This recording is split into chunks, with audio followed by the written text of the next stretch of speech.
Alright, hey girls. So, I'm about to go to a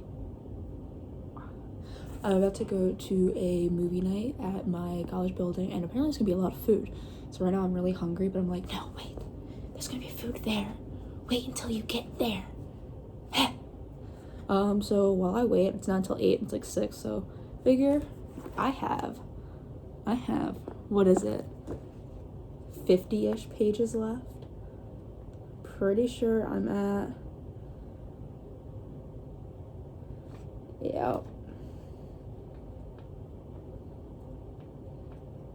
I'm at 250.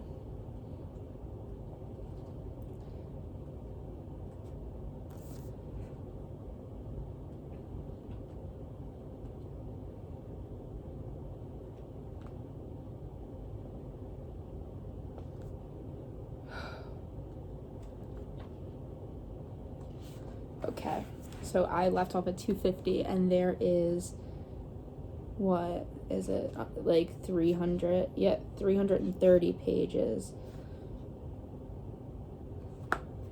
So I'm gonna see how much of this I can, it's probably gonna be like when I get to 300, but I'm gonna try to go a little further, because I feel like this is like, it's gonna get really interesting and be really like, I cannot stop, won't stop. So we'll see how far we get. As always, trigger warnings for gore, child death, probably incest stuff, and pedophilia. I don't think I've ever said pedophilia. It's definitely pedophilia. And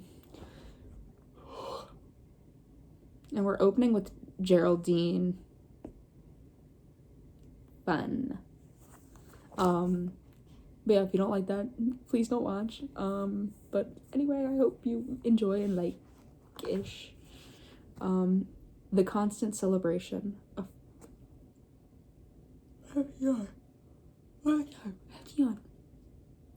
a fresh cork unloaded from the bottle of bubbly and fizz flooded outward. The leer on Geraldine's face stretched to an uncomfortable wideness. "Did you see that? I told you they were turning on each other. He literally stabbed her in the back," Geraldine yelled. Her glee only paused while she took another huge slurp from the fresh bottle. "You are marvelous, my lady," Fox replied. Fox extended his glass, and Geraldine sloppily filled it to the point of overflow. The twist of joy and madness reflecting in each of their pupils was for a job well done. He remembered drawing up the blueprint for the saw slide. It was one of the structures he was most proud of. Seeing the device reach its intended potential for the first time left a warm sensation around his stony heart. "And the boy's father, he told him to." As Fox continued to laugh, Geraldine grew somewhat somber in her expression. "I just can't believe that he stabbed her. I never would have imagined they'd use the knife on each other, but..." She composed herself, fighting back a tear. "But today is truly a special day." Fox slowed his laugh, taking notice that Geraldine had moved on from the giggles. "That it is," he concurred. Fox raised his glass up to his lips and took a generous swig in celebration. Yeah, it's the next page. Geraldine controlled her lip quiver and suddenly wiped away the lone tear that showed in the corner of her eye before it could drop. Her eyes were back on Tanya again.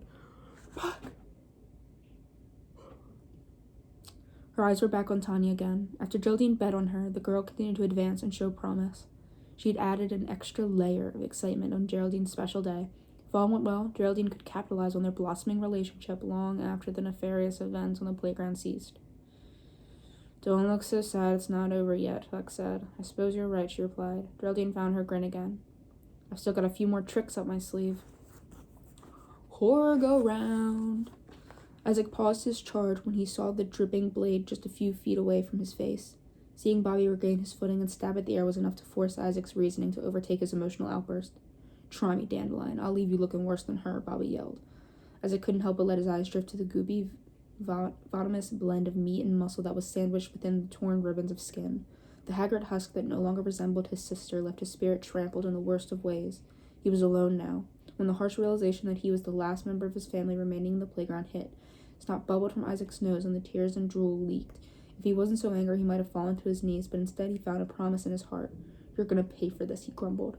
"We're even now," Bobby exclaimed. "I don't think that's how that works." Isaac just didn't need to reply to the absurd claim. It wouldn't change anything. He just wanted to let Bobby know that wasn't the end. The cold-hearted confidence that he hadn't displayed was something different. His trauma helped recast him in a new role.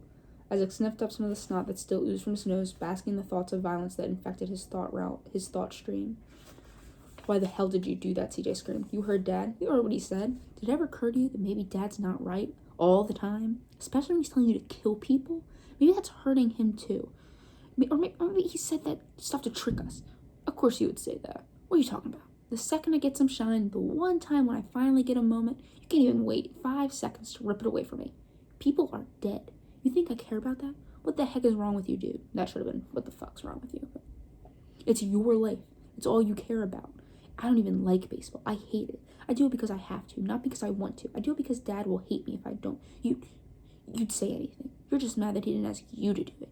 You never did want to share that shine. That shine. You were always a greedy brother." CJ took a step closer to Bobby until the knife blade was nearly against his cheek. He didn't let the weapon intimidate him. As CJ squared eyes with his big brother, he did everything he could from blowing a gasket. "Dad's lost his fucking mind. And now, so have you." CJ didn't enjoy swearing, but he wondered if maybe it might help somehow get through to Bobby. "He's never steered you wrong before. Why should today be any different? I don't know about you, but I'm not here to lose. Not to this slur," he pointed at Isaac. "Not to those old weirdos, not to anyone, not even to you. But I sure hope it doesn't come to that," he said. CJ couldn't believe it. The rhetoric that was typically reserved for his father, sitting in the ballpark bleachers on a hot sunny day, was spewing from his brother. He espoused it with such passion because it had been burned into his brain. It was like they were the same person. Bobby had finally become the young man that he never figured himself good enough to be. He'd finally gotten the overdose of praise he'd thirsted for from his father. It was all he could see. "Bobby, please stop. You're scaring me," Tanya said, tears streaking down her cheeks. "This piece of shit killed our little brother. And you just let him be? You just never mind. You're not going to get it. Neither of you are. It doesn't matter anymore. Anyway, that's why Dad picked me. It's time for us to move on." "You can go to hell. I'm not going anywhere with you," Isaac replied. "I wasn't asking. You got 2 choices. Get in the elevator or the knife gets in you. Pretty simple, when you say?" Isaac ground his teeth and balled his fist, pushing his fingernails into his palms. "As much as I know you'd like to do your own thing, when we get to the next part of the playground, I think that I'd feel safer having you go first."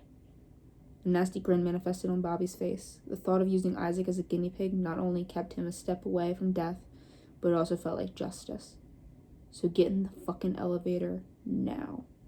When the elevator completed its ascension and the metallic door squeaked open, 2 groups of children were revealed. On the right side of the elevator, Bobby stood, holding the knife menacingly. On the left side, everyone else stood, with profound uncertainty and a fear that left them gobsmacked.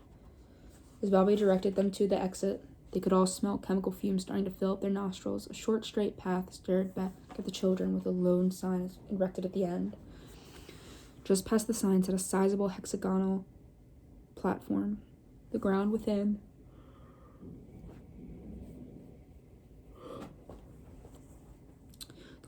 was occupied entirely by a huge, self-propelled, slow-spinning merry-go-round. But this merry-go-round wasn't the carnival standard filled with animals on poles. It was the playground variety. It was comprised of mostly wooden exterior, except for a few rusty metal bars for each rider to cling to.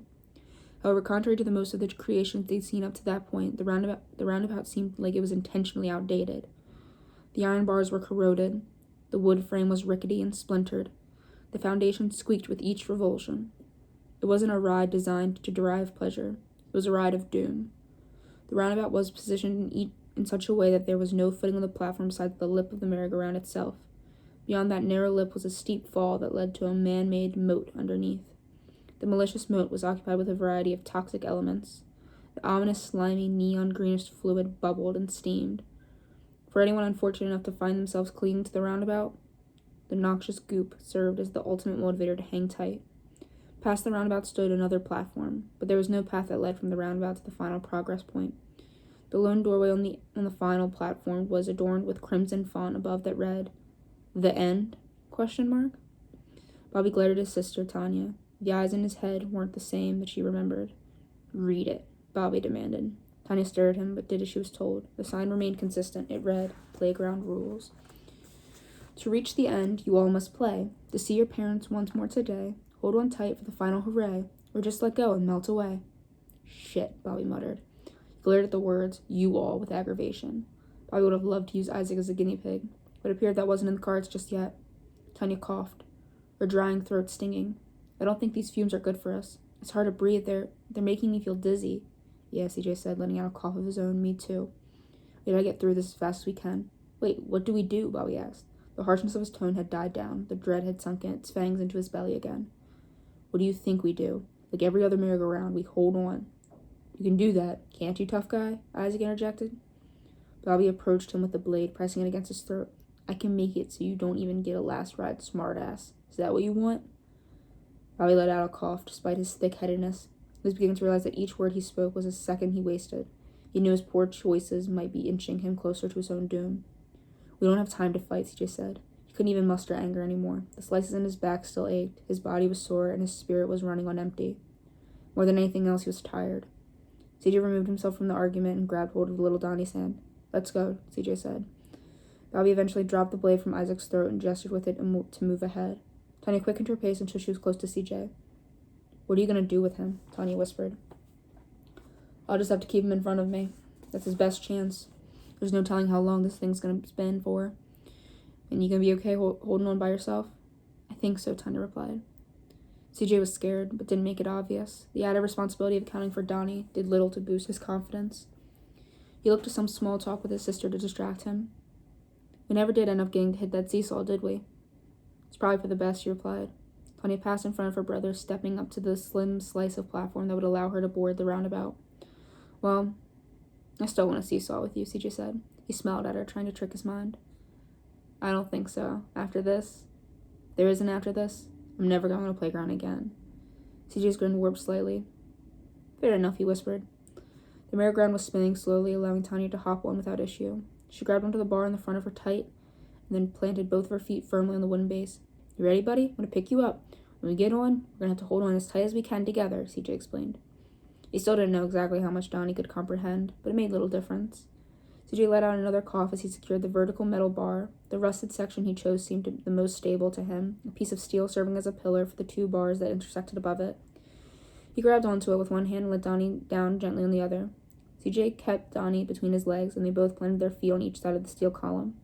Donnie wrapped his hands around the pillar, and CJ firmed up his grip on the two connecting horizontal pipes. Just hug it as tight as you can, CJ whispered.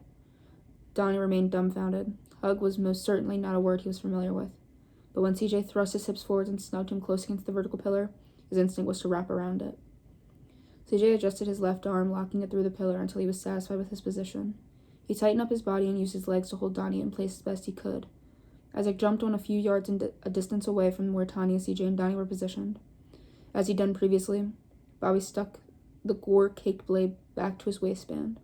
Watching another revulsion, he timed his hop so that he could occupy the space right beside Isaac. The instant Bobby's feet landed on the roundabout, the platform he jumped off of rapidly descended in a matter of seconds. The entire path had completely vanished. The area was now covered by the sickening shamrock substance in the ditch below. Isaac snuck a peek back at Bobby. The exaggerated creases on his face formed a look of malcontent. Isaac didn't like being near him, but as the roundabout accelerated in speed, he knew there wasn't time to negotiate or reposition himself. The gray castle walls surrounding them had morphed into a massive smoky blur. Okay. CJ flexed his muscles, pinning little Donnie against the steel. As the dizziness set in, he kept them in place without issue.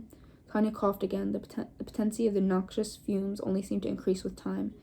As each spin dragged them all screaming towards a new spike in their pacing, her stomach rumbled violently. She pressed the urge to vomit and closed her eyes, keeping her grasp firm. Bobby, like CJ, was positioned against a column of steel, where two of the grip bars connected. Despite having the largest frame, he could still hold himself in place. Just feet away from Bobby, Isaac hung onto the bar in front of him, but when the metal around his fingers squeaked, he realized his grip might not matter so much as the area he'd chosen to hold onto did. He'd chosen a horizontal stretch of the bar, not thinking to align himself in front of the support column, suddenly proved to be a poor decision. The increased acceleration of the roundabout only amplified the amount of stress on the wobbly structure's framework.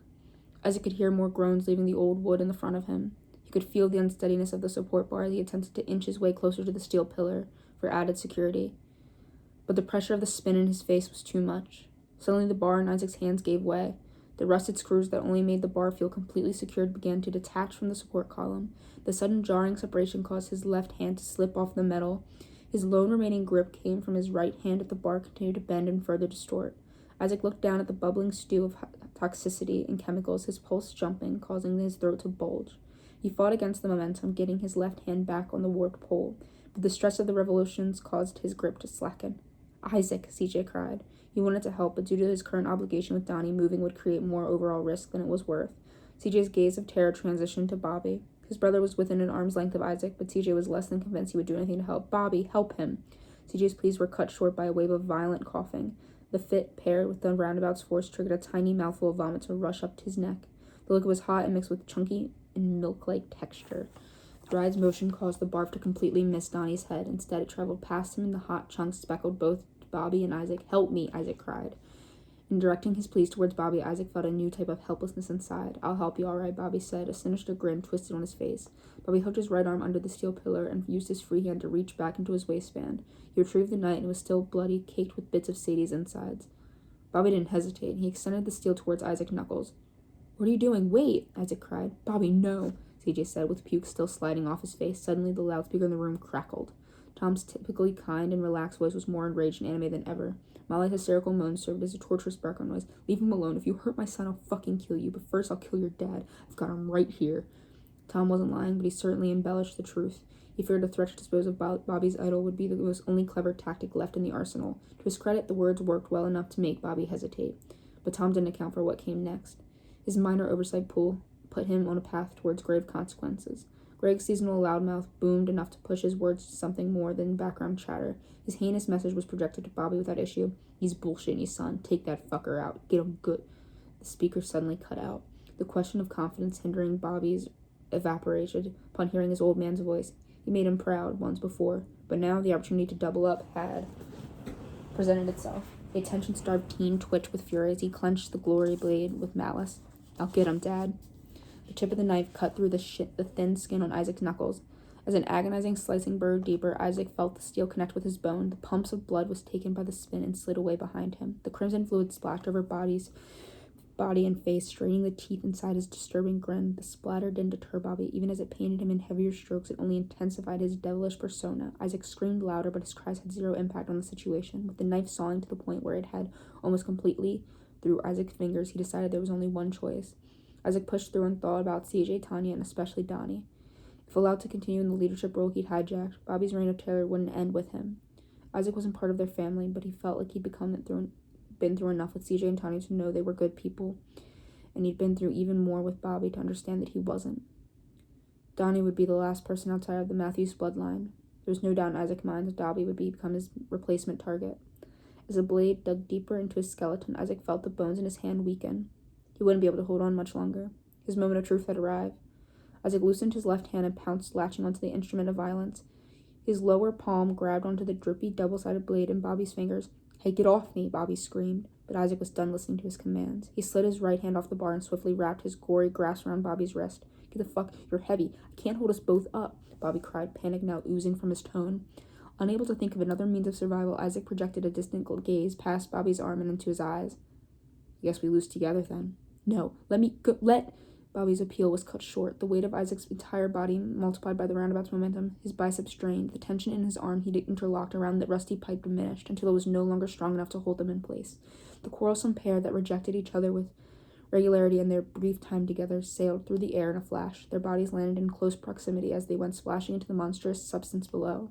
As their frames connected, the poignant froth swallowed them whole, completely submerging them into the hellish horror. Almost immediately, the rivals could feel another unworldly agony as their skin fizzed and blistered.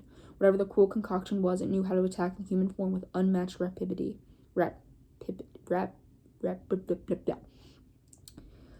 Upon breaking through the surface of the hair follicles in their entire bodies became a memory of the past. Additionally, the minuscule amount of weight that the fluid drizzled off their heads generated pulled away at their scalps, and their casings began degloving. The sloppy skin gliding off their skulls made them look like piles of shredded cheese melted in a microwave to excess. The ultra-aggressive waste had already burned through multiple layers of skin. Upon submerging, each boy had instinctually shut their eyes, but the unforgiving solution liquefied their eyelids. By the time they reached the oxygen reached the oxygen, the scorched green liquid had made its way to their pupils. The vision they'd each taken for granted since birth was no more. A streaky wave of sibling slime was the last thing Bobby and Isaac saw. That is a picture. In the finale of Disassembly, there are once ordinary orbs speedily descended. Their ballooned outward, expanding to the point of eruption. The vile burst pushed a mushy off-white material out from their sockets and into the soupy mixture below. As they flailed around in the marsh, the raw pinkish meat glistened where their skin had once been. The lethal chemicals were quick to move onto major muscles. The fluid found crevices, joints, ligaments, and tendons. It soon dissolved enough cartilage bondage on their bodies to disconnect the muscles from their bones. The frantic pedaling motions came to a slow, and each of their bodies shut down. Seconds later, they were both static, erased into oblivion and forgotten by the surrounding universe. In life, Isaac and Bobby went together like oil and water, but in death, that wouldn't matter, as the vicious ocean of scorching fluid destroyed the little that remained of their tissues. The opinions and differences they held in life were suddenly of little consequence. Now they were one and the same, a single all-encompassing soup of sizzling cells, dissolving ambition, and lost youth. You gotta spit in a little bit.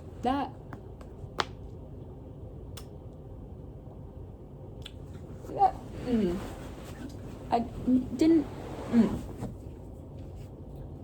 didn't picture it.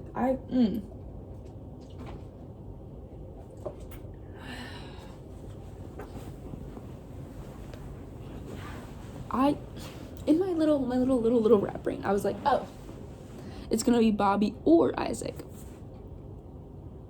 I didn't think both. It reminds me a lot of what's her name? The guy's name was like Snake something. Wasn't, or am I making that up? It reminds me of like the finale of Squid Games where the woman the fucking dude in the mask is like, "Thou hath no wrath like a woman's fury." That accent, that voice in this fucked it up. But, you know, like when she was like, she hugged him to death. Finding the will. Everyone was at a loss for words. When Rock glanced discreetly at Tom and Molly, their frenzy shook him. The crushing grip that interlocked their fingers, reddening the flesh as the waters of sadness gushed from their heads. They lost all 3 kids in one.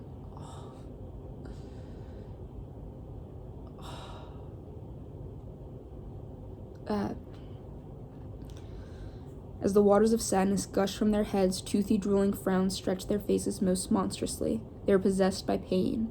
Rock could see the parents had reached a grim tipping point as their torture-strict trajectory.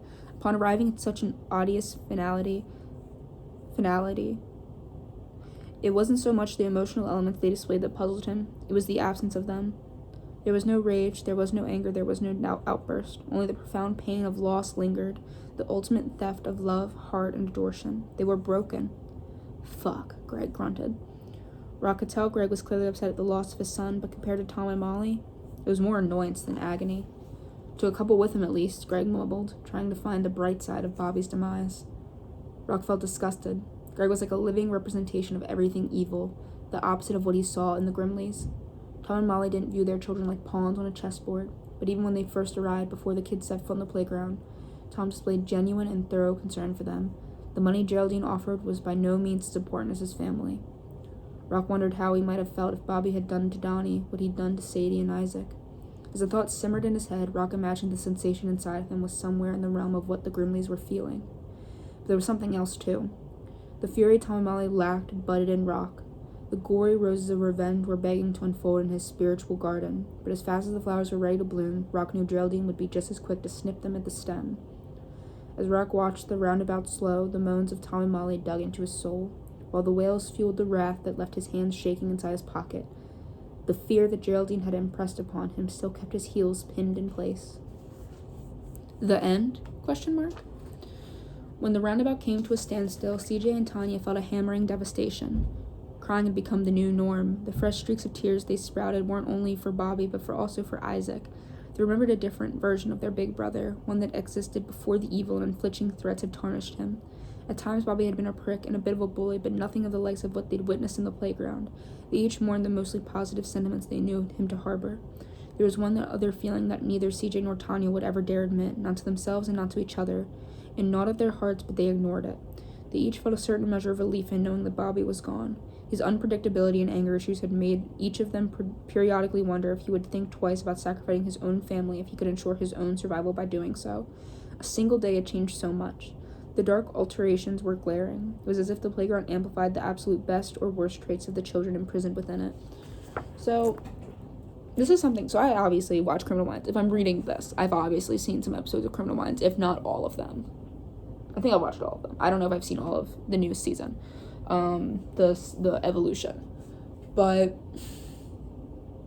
it's the idea that any person could be capable of murder if presented in the same situation, if given enough force. Like, if an event impacts them enough, any person is capable of, like, the most heinous murder, like, torture crime you can think of. And whether that be the first time it happens, or a bunch of times after, like, an event keeps or multiple events keep happening. And in this, Bobby is going about this all the wrong way, but I like that, like, in his death and in, like, I don't think the author blames Bobby for what has happened to him. He does not blame Bobby for the way his thought process has gone, and, like, it's admitting that he is wrong and that this should not be how they get through it, because CJ's way of getting through this has been very effective and has saved all of them multiple times. But it makes sense that Bobby feels that this is the correct way to go about things. It's not the right way, but it's the correct way. Because right, I'm assuming, is, like, moral, but, like, correct versus incorrect is, like, just success. And that's just my 2 cents. A single day had changed so much. The dark alterations were glaring. It was as if the playground amplified. I already read that. On the other hand, Isaac couldn't be overlooked either. After all CJ and Tanya had been through with him, there was no doubt that they'd bonded. Isaac had a similar set of morals. He wasn't above putting others first. He had acted selflessly and abided by their initial agreement. His decency, intelligence, and flashes of unexpected bravery helped to push them towards their common goal of group survival. Now he was gone. Isaac had been cast out of existence in horrific fashion, a gruesome fate CJ and Tanya knew he didn't deserve. They could only hope they wouldn't end up victims of a similar exodus. At the junction they'd arrived at, death by natural causes or old age sounded like winning the lottery. CJ saddled his sentiments and coughed. The harsh fumes continued to weaken him. He looked forward to the door in the distance that read, "The end? How do we get off the exhaustion in CJ's voice wouldn't let him get the words out, but it didn't matter. His question was about to be answered. The area between the merry-go-round and the progress point rumbled. Through the murky death slime arose a single straightforward section of the platform that led directly to the last door. Despite his arms feeling like jelly, Tanya could monkey herself around the roundabout to the section that aligned with the newly exposed pathway. However, there was good reason for caution. The pathway had no barriers on either side. One false move and they could end up dissolving away in the pinkish pool of discoloration surrounding Isaac and Bobby. "I'm so dizzy," she said. CJ thought more as he guided Donnie toward the escape route. He shimmied over slowly until they were directly beside Tanya. "Be careful. Try to stay on your feet. I think there's some of that slime on the ground still." So if I'm imagining, like, why not, like, lay on your stomach, which, granted, that's probably going to be very scary because you're, like, looking down, but, like, you need to, like, shimmy. Like, make sure you have as much of you on that platform as possible. Tanya took his suggestion, hopped off slowly, and landed flat on her heels. Thankfully, there wasn't enough of the toxic liquid remaining to impact her. She held her arms open, and CJ lowered Donnie into them. "I got him," she said.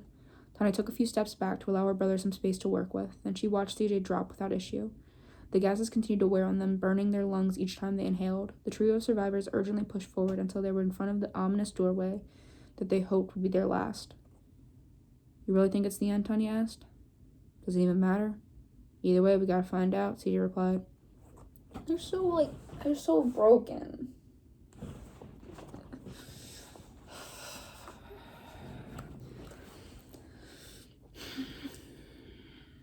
As they entered the next room, they found it wasn't much tighter.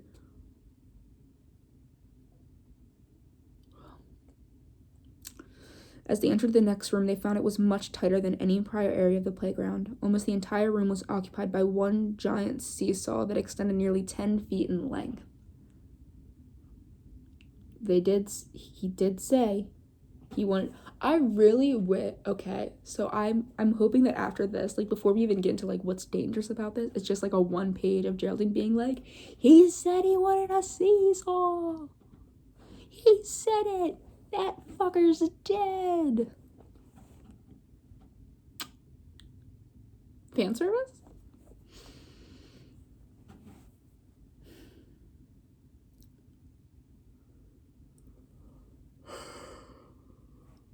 The seats attached to the structure were unconventional. Unlike any traditional seesaw they'd ever encountered, this one offered cushy back support. Aww. You probably have sore backs. That's probably good for me to straighten my posture.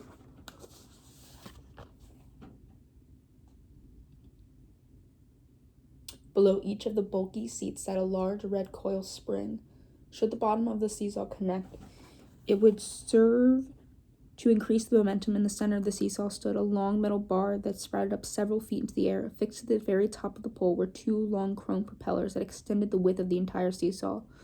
Affixed to the wall hung a red digital readout that was currently populated with 2 zeros. Under the scoreboard display hung another familiar sign. Unsurprisingly, it read, "Playground Rules."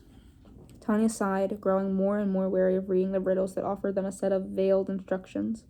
Up and down till the count strikes 10, but not too high to keep your friend. Should you avoid an untimely end, then your parents may see your faces again. What? Yes, should you avoid. Tanya thought about her father. Would she even want to see him again? His actions were every bit as selfish as she remembered. But it was one thing to be selfish with his time, something different to coach Bobby into taking lives. The disturbing colors that lay beneath his surface had suddenly bled out. For the first time, she realized her perception of the man had changed entirely. Another thought struck her. Tanya heard from several of the parents during their venture. Several? Yeah, she heard both of them.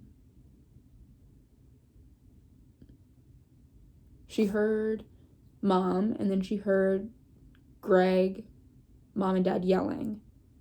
And then she heard Dad, and then Mom, and then Greg. Okay, yeah, so 7. She heard it several times. Ventured through the playground, but not one from her mother. She wondered if something had happened to her. Tanya hadn't even heard her mother say anything in the background like the other parents. That was very unlike her. She normally always had something to say. She didn't always see eye to eye with her mother more times than not. They were at odds, but despite her flaws, Tanya knew that her mother was a good woman. The idea that she might never see her again left an unsettled feeling rumbling in her stomach. Baby girl. Looks like we're going to get the seesaw after all, CJ said. He was too worn out to properly inflect the dread of cynicism he felt into his tone. Tanya let out a muffled groan of angst. You think Mom's all right? CJ asked. It almost felt like her brother was reading her mind. I hope so, Tanya replied. She tried not to get emotional. She understood that with such a daunting task at hand, letting her feelings blur her concentration could result in fatal error. I can't believe they're all gone, CJ said. Are you ready for this? Tanya asked. Her lip quivered as she intentionally tried changing the subject. Do I have a choice? Tanya looked over at Donnie. He was far too little and unpredictable to be trusted. I guess not. CJ nodded his head. Taking Donnie by the head, CJ led him over to the corner of the room. As he guided the boy down into a seated position, he patted him on the head. CJ felt compelled to recognize him. Donnie was the smallest and disabled to some extent, but the boy still somehow made it that far. It was an accomplishment too incredible to overlook. You're the toughest kid I know. There aren't many kids, heck, there aren't many people that could have made it this far. Just let us do this one last thing. Just do this last one, okay, buddy?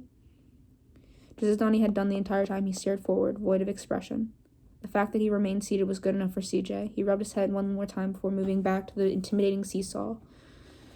CJ grabbed hold of the diagonally angled support beam of the structure that pulled down on it. It was more difficult to level than he assumed it would be, but as he applied more of his weight, he noticed that the lengthy chrome propellers at the top were turning. So that's the trick, CJ said. What is? I guess we up and down, and the sharp blades at the top is going to spin even quicker. And if we aren't really careful with how high we go, well, you know. Tony bit her lip hard, recognizing her eagerness to get through the task. I really don't feel good about this. Maybe help will come if we would just wait here, Tanya asked. The way this has been, more than likely it'll be the snakes or gas or ants that come for us before any help. I don't want to do this any more than you do, but I'm pretty sure something worse is going to happen if we don't. What do you say? Tears welled up in Tanya's eyes again. What if it's not? Tanya screamed. The pressure had found her. I can't lose you too. CJ moved in, wrapped his arms around his sister. No matter what happens, we tried our best. And no matter what happens, I'll always love you, CJ whispered. I love you too. Tanya let the water leak out, trying to get past the hurt. Moving on to the task at hand wasn't easy. Once her breathing calmed a bit, the two siblings parted. We can do this, CJ said. He moved toward the seesaw and placed both of his arms on a seat, and steady as best he could. It's getting to me a little bit.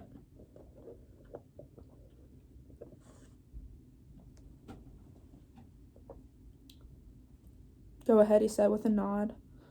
Tanya mounted to the seesaw by slipping her right leg over the handlebars. The elevated seat supported the back was too tall for her to reach over.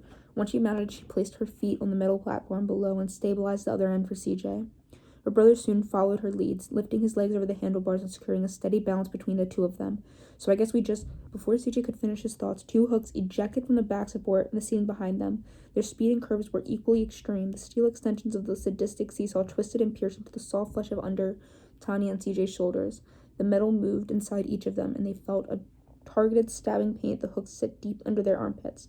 The blood oozed just as sure as their movements had been restricted. Ah! CJ cried. The backboards on their seats retracted downward, aligning with the height the hooks emerged from. There was no support directly behind their heads any longer. It was stopped at the back of their necks, surely offering a path of success from the propellers above. What's going on? She wailed. Tanya's screams and groans meshed with CJ's. The siblings squirmed, fighting like a pair of trout being reeled in, but the more they moved, the faster they realized the hooks were set too deep to free themselves. They weren't going anywhere. We just need to play. We just need to make sure we go slow. Fighting through the agony, Tanya found a way to gently push up with her legs. She slowly ascended as the propellers above her head gained speed. When CJ pushed his seat closer towards the spring on the ground, he looked over at the wall-mounted counter. It's still at 0. You have to go higher, he yelled. As CJ amplified further pressure on the seating, the top of Tanya's skull inched closer to the fierce spinning blades that were now self-propelling themselves at a blurring rate. A droplet of sweat drizzled off the tip of Tanya's nose. She watched the scoreboard sign intently, feeling the push of wind from above. The breeze was a constant reminder of the horror that awaited should a mistake be made. I'm getting really close, Tanya cried. I think it's almost there, CJ responded. Now, at the top of her cranium, just mere inches from being shredded into oblivion, the sign was finally updated. To their unraveling relief, the number 1 revealed itself. Okay, it's there, CJ replied. Bring me down, Tanya begged. I'm sorry, I know it's scary, but it wasn't too bad. I think we can do this. I hope you're right. Luckily for CJ, despite being 2 years older than his sister, she'd had an early growth spurt. The advantage of their body weights being close to equal would allow them to angle each other up methodically. If there had been a large discrepancy between them, his strategy wouldn't be possible. They'd have been forced to rely on far more dangerous variable momentum. Tanya followed CJ's instructions and used the same method he'd found success with. She achieved an identical result, and the counter increased to 2. Then 3, then 4, then 5. We're almost there, Tanya said. She elevated CJ again, but as she continued to push him higher, the real challenge was suddenly revealed. Without warning, flames erupted from directly placed steel gridding attached to the bottom of the seesaw. Fire flooded out towards Tanya's ankles as a flamethrower flashed. Not only was it coming from the pivot point on her side of the seesaw, it was also on CJ's side as well. The flurry of flames was angled low and reached close enough to her feet and ankles that the hair singed. Oh my god, fire, Tanya cried. I was waiting for fire. Has there been any fire? I don't think so. I think it's just been crush, crush, crush. Bzz, bzz, bzz. Animals and, chemical goo. She reacted to the hazard before thinking it through. Tanya immediately pushed off and vaulted her body upward to escape the horrific heat. As her sister ascended, CJ was forced to come down and be greeted by the scorching flames to her side. He knew fire or not, they couldn't escape with the hooks set deep in their armpits. They still had 5 more revulsions to reach the goal of 10, then the playground rules specified. A long road of agony lay ahead. CJ tried to tolerate the heat and block out the pain. The fire didn't hit his flesh, but it was just close enough that his leg hairs turned into dust and his skin dried. The blazing discomfort that covered his shins didn't force CJ to lose his concentration. He kept on and continued his efforts. As he angled his sister closer towards the top, he released an intermittent grunt of agony. CJ juggled his focus. He kept one eye at the top of Tanya's head, ensuring the sharp propeller was far enough away to avoid decapitating her. The other eye remained on the makeshift scoreboard affixed on the wall. Sweat beads off his face as he cried out, "Come on!" CJ, be careful, Tanya begged. Donnie watched from the corner, mystified by the ongoing seesaw. He remained frozen in awe as he watched the number on the wall increase. 6. When the count jumped a tick, CJ finally hopped off the ground, allowing his scorched shins a much-needed rest. But as he watched his sister sinking closer to the inferno on the floor, he could already sense that his breather would be short-lived. Tanya planted her ankles firmly and held her breath, but as she angled her brother up towards the propeller blade, the anguish on her legs became too distracting.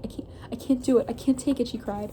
Tanya tried to squirm out of her seat, but the metallic hooks cinched in deep under her armpits screeched the action to a halt. Yes, you can. I know you can.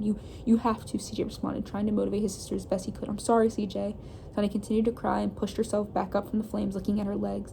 CJ gritted his teeth. He knew what needed to happen for them to survive the seesaw. When his legs once again entered the path of the fire, it was far worse from his flesh than before. As he struggled through the anguish to position his sister high enough to earn another point, his hardened casing cracked. 7. Watching the tissues of her brother's legs become even more damaged pushed Tanya. The sense of responsibility for CJ's horrific burns unleashed a shot of guilt to go along with her fear. She knew she seemed to reattempt to earn it, a point herself. As Tanya replanted her legs on the ground, the meat on her bones braised. She ground her teeth and continued to elevate her brother. Tanya dug deeper than she'd ever had to. She wasn't about to watch her only remaining brother burn away in front of her. As Tanya released a hellish shriek, she found the will to hang on. She powered through a few additional seconds required to raise CJ up high enough. 8. By the time the counter went off, Tanya's pain was unbeatable. She shot up to the floor, getting her extremities out of the dodge as quickly as possible, but the damage had already been done. Her legs were roasted. CJ hadn't even been able to cheer her on or offer support during the moment of superhuman ability. He was too busy trying not to pass out. His vision had gone blurry, finally reaching a questionable threshold for the first time. He wasn't sure if he'd be able to continue. As CJ's legs were reinserted into the blaze, the barbecue continued, but as the skin began to char over the blisters, miraculously, he harnessed the power to angle Tanya upward.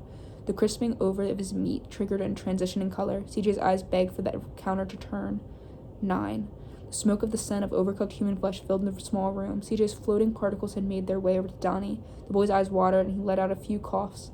He still observed the ghastly conditions without fail. When CJ made his ascension again, his sweat-soaked head suddenly went limp.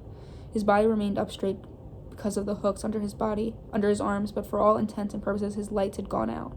When Tanya's seared legs returned to the infernal atmosphere, she wasn't ready to resume the pain. Her sensitive flesh returned to the tormentous temperature, and she tried again to tough it out, but before she could get him to the proper height to register the final point needed, she vaulted back up. It's too much, CJ. I just need another minute. My legs feel like they're melting, she cried. She focused on the top of CJ's head while attempting to avoid the propeller, but not his facial expression. But as Tanya bounced back up, it suddenly became clear that her brother had fallen unconscious. The resounding bell going off in Tanya's head knew the results were going to be horrific, but because of her panic state, she hadn't been able to calculate just how horrific. CJ was going down full speed toward one of the point of demonic structure that had been slipped to both of their minds, the part of the device that hadn't really been relevant since the harrowing adventure had commenced, the massive spring coils below their seating. Under each of their seats sat a single thick spiral. Each time they descended to the surface previously, they were both planting their feet firmly on the ground and controlling the pivot. Fully aware of the menacing blade ripping through the air above their heads, neither Tanya nor CJ had let the other person get too high too quickly, but as Tanya launched herself up with CJ incapacitated, that resistance wouldn't be there anymore. His dead weight was heading right for the spring. As Tanya ascended, she quickly did the math in her head. One propeller plus her face squealed zero future in her mind. She had only one option to leverage, and she had to act on it quickly. Kicking her legs up on the top of her handlebars, Tanya forced her body deeper into the hooks and under her arms. She wailed out in horror as the stabbing curved metal dove deeper into her gushing wounds. The cruel material was in so far that it had reached her bones, and the human hooks scraped against her skeleton. Tanya was offered little more space to turtle her head down. There was only a few inches of the metal backseat above her head where the chopper blade hit. The blow made the structure shake, and the balance bar hyperextend sideways. The vibrating blow jarred the seesaw and pushed the pain in Tanya's armpits up on another notch. 10. As the last update occurred, suddenly a room that appeared to not have an exit sprouted one. The wall behind the seesaw opened up. Sliding stone crumbled and golden glow emanated to the end of the dark room. Tanya looked at the golden opportunity for several seconds before turning his gaze to the huge seesaw. Upon connecting for the second time, the propeller slid off the top of Tanya's back support and sent her end of the seesaw rocketing back to the ground. The launch occurred with such speed the armpit hooks were so deep that Tanya didn't have a chance to readjust. When her end landed on the spring below, it lifted CJ to his pinnacle. He still hadn't regained his bearings when the propeller took the top of his skull off. He actually has the most peaceful death. He's not awake for it. It's just...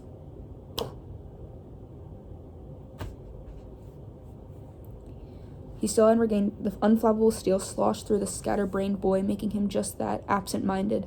The harsh circular hack left the brain split into two pieces, and CJ's cranial fluid just erupted in every direction. He'd become the embodiment of his favorite fruit, snack. Gushers, a treat he never enjoyed during school recess again. CJ's young mind had been switched off permanently. An organ that had crept out of CJ's infantile stages of life with bottomless potential would now never reach it.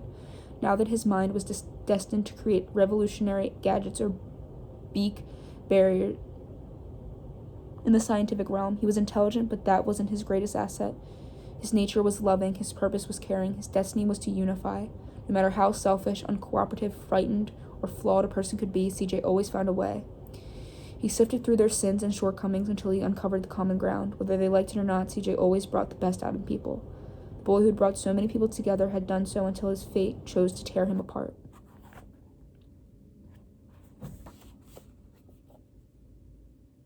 He's so much younger than, I'm picturing. Because as I'm reading, I'm picturing someone who's much, much older, but, he can't be more than 12.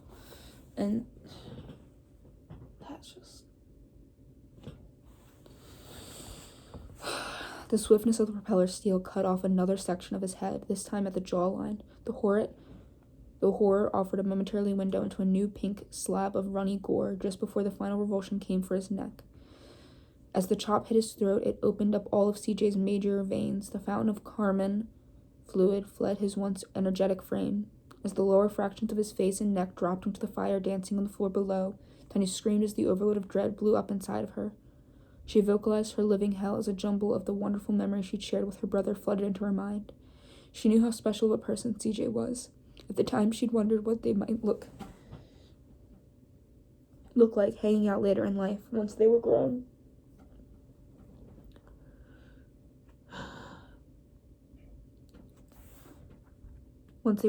Tanya never imagined that she might not find out. She'd taken that much for granted. While she wasn't nearly as close with Kip or Bobby as she was with CJ, Tanya found herself wondering the same about all of them.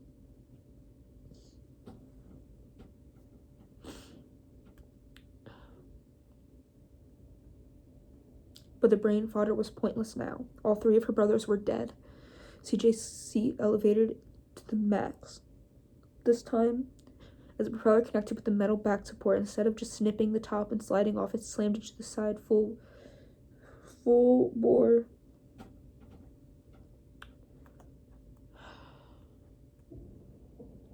And knocked the entire structure over. The power of the propeller loosened the bolts of the pivot of the seesaw, sending the end of CJ's headless body crashing into the wall. The other end, where Tanya remained, fell back into the hell path of the ferocious flames at the back of the ride. The sudden violence of the fall caused the hook buried in Tanya's left armpit to dislodge. Left in its wake was a gashing slash, the blend of gummy violet meat seeping out. While the rip had freed one side of her body, the other side was in far more precarious situation. As the hook in her right armpit jerked out and up, the ghastly result left another cranius tear in her cavity. Upon exit, the steel rehooked itself into her tricep muscle. She was a fish with her fin hooked, but unlike a fish that might have been doomed to dangle in agony, the worst part wasn't over. The side of her face and right arm were directly in line with the flames bursting from the base of the seesaw.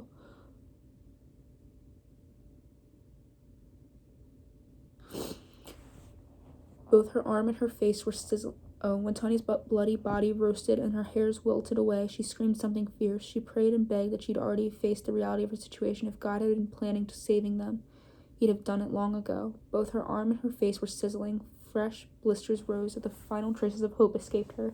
She accepted the extreme pain, understanding that would be all that she'd have until the end. Then out of the blue, she felt a tiny hand wrap around her wrist and another around her elbow. As Donnie tugged on Tanya's leaking limb, the scorching flames burned his hands and arms too.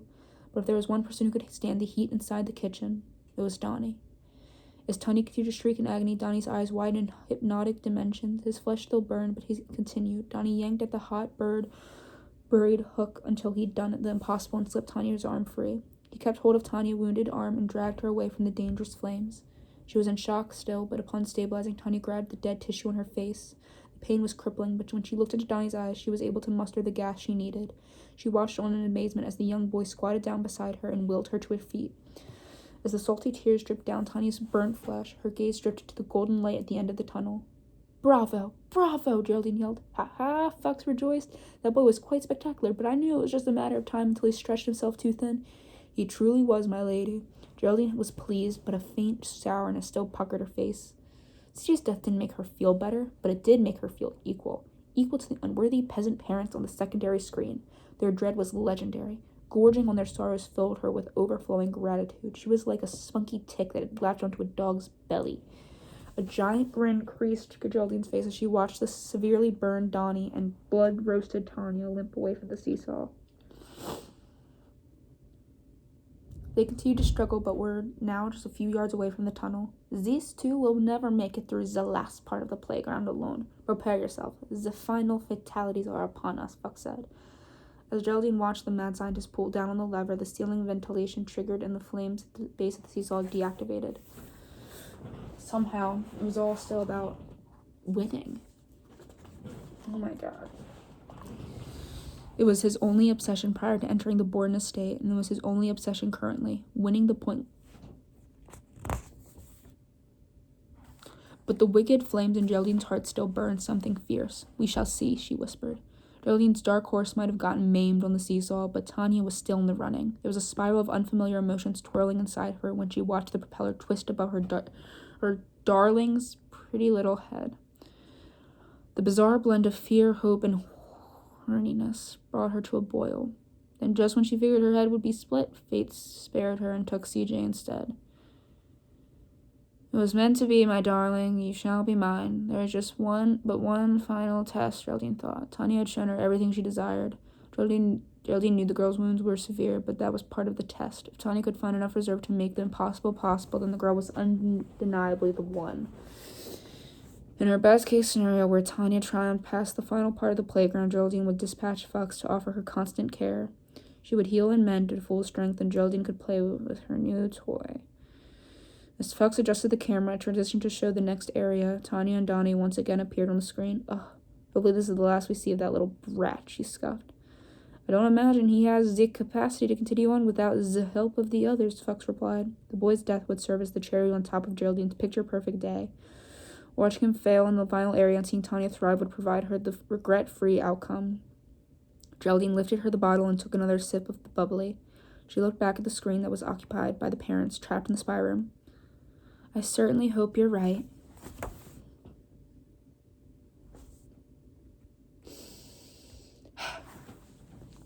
Fading hope. When Greg's laughter finally stopped, he applied a crushing grip to Lacey's dead hand. His crown jewel was gone.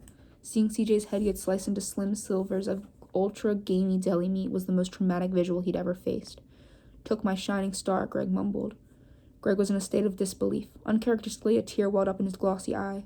As he thought about CJ and the ceiling lost potential his once active frame contained, a tiny bead of water slid down his cheek. With his pride and joy lost, it was beyond difficult to understand that the game was still on, yet somehow, Greg's immorally competitive instincts superseded all else within his broken mind. "We still got one more, baby girl," he whispered, waiting for the screen to transition from CJ's mutilated corpse. "We're gonna win this thing, just like I told you before. Tanya's better than you think. She's sure as shit better than that little slur boy." Rock clenched his mammoth fist as Greg Babel found him. He was witnessing a depraved reality, the one Greg projected tirelessly as his heinous atmosphere. All of his boys were dead. He could give a shit less. Somehow it was still about winning. It was his only obsession prior to entering the Bora estate, and it was his only obsession currently. Winning the pointless challenge that would see everyone dead at the conclusion was all that mattered. It was all he had left. The man represented the dark side of the world, the only side that Rock had been shown. Everything felt hopeless again until he shifted his focus to Tom and Molly. All of their children were gone. The two of them had been gushing tears without fail, entangled in their suffering, but even though they'd lost their skin in the game, they found a way to carry on. When Grimleys presented their most recent pleas to Rock, they weren't the request he'd expected.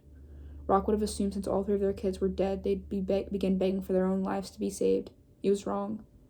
The other half of the world had been unlocked, the brighter side that had been tucked away from his sight, By Geraldine's decades of programming and decadence, the Grimleys hadn't made it about their own potential escape. It was about the children, the two that remained, the two they didn't even know from a hole in the wall.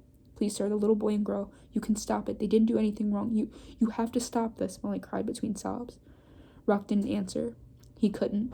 As far back as he could remember, everything that Geraldine had shown him was about her own importance. Other people had never been a part of the equation. Creating circumstances to accommodate her was what nearly every action Rock had taken in his life amounted to. If only he had a woman like Molly around when he was younger. Someone to advocate for him, someone to protect him. In a way, that's what she was trying to do for him now, because the monitor screen transitioned to the last path to the playground, and little blood-soaked Donnie entered the picture. Rock finally accepted it. He and the boy were one. So, Rock is obviously very, very different from Geraldine. But they are both projecting themselves into these children. Geraldine and like, oh yes, the child I could have had. Yes, the successor, sex with a child. Rock is very much like, someone didn't save me from the woman who hurt me. But this kid, that woman's gone. Dead. And now there's this other woman who is like advocating to keep him safe. He himself is advocating to keep Donnie safe. Although not very well, mind you. But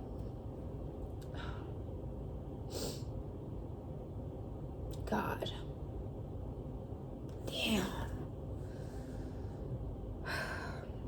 The secret silence. The smell of burnt flesh hung in the stuffy air of the tunnel as they approached the light. Tony thought about the signage in the prior room. Is it really the end? She wondered. The question was rhetorical. She didn't know the answer, nor did she feel comfortable spectating. However, deep inside, she still feared the worst was yet to come. Nothing had gone according to plan since she'd taken the long slide all the way down into the bowels of the devious castle.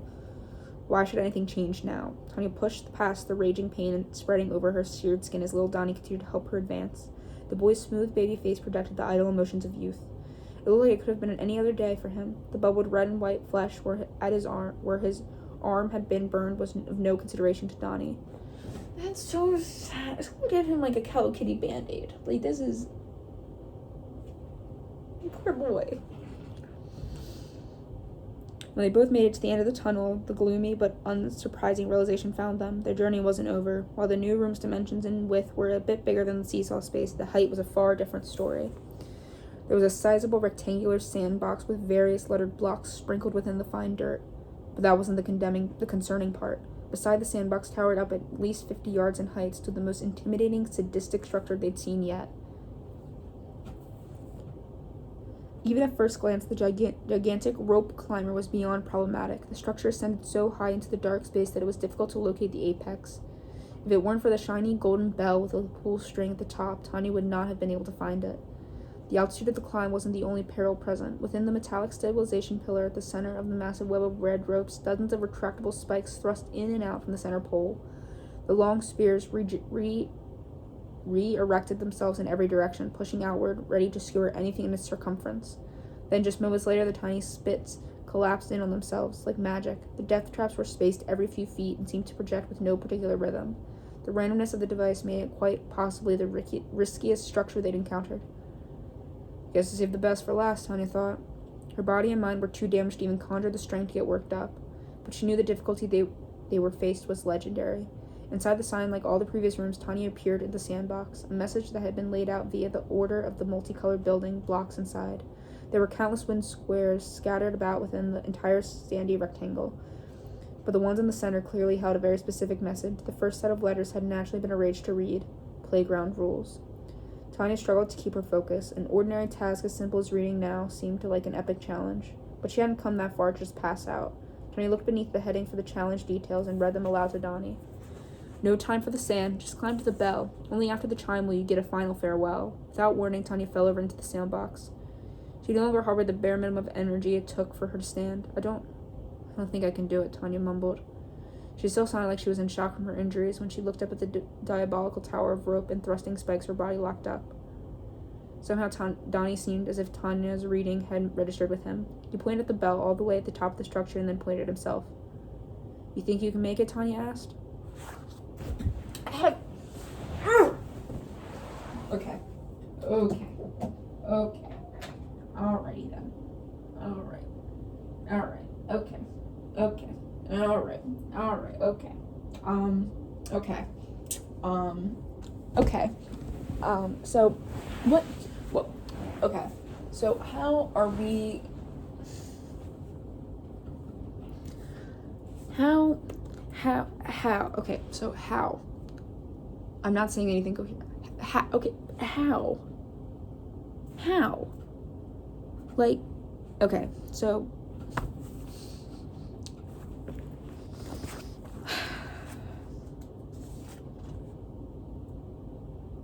Donnie could see that Tanya was afraid for him. He hopped over the short wooden wall into the sandbox, looking down at the many blocks lodged in the grains. Donnie fished out several letters. He placed them so that they faced Tanya, arranging them in a specific order. The blocks read, "I can ring it."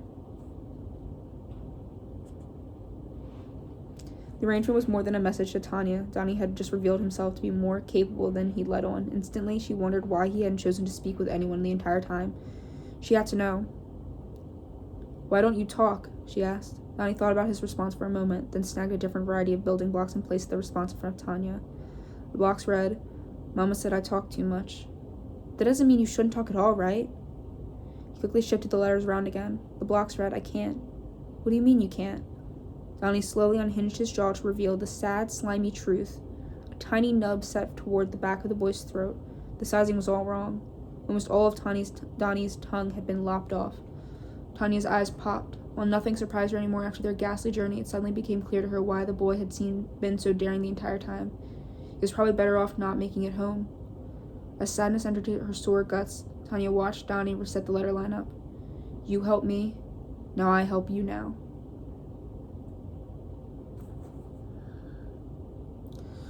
Her salty face was too roasted for emotion. Donnie reshuffled the cubes one final time. The blocks read, "I be back." "Baby." Donnie turned away from Tanya and pulled himself out of the sandbox. He dusted off the many dirty particles that clung to him, then took hold of the rope at the bottom of the colossal tower. Be careful, Tanya said. She was unsure of what other words she could offer him, while she didn't like the idea of him climbing.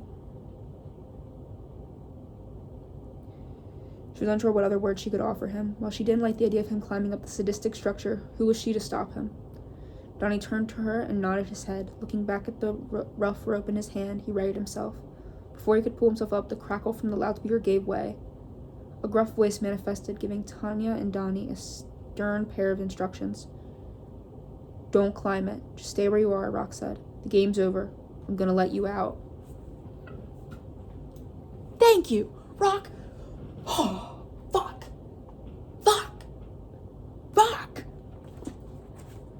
Breakdown. Rock lifted his finger from the blood-drenched button beside Lacey's mangled neck.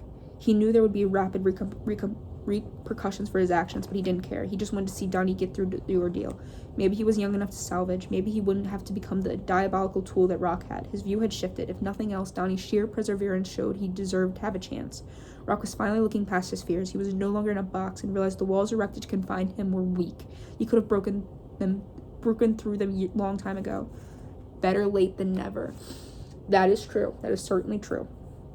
Outside of the disturbing domino effect that was surely unavoidable, setting them free was all that mattered. There was a shift in the curled expressions of agony on Tom and Molly's face. The wrinkles flattened, their bodies perked up, and surprising heartbeat of hope flickered within them. Thank you, Molly said. Harper couldn't believe he'd seen the light, but her skepticism had been disproven by the undeniably actions unfolding before her.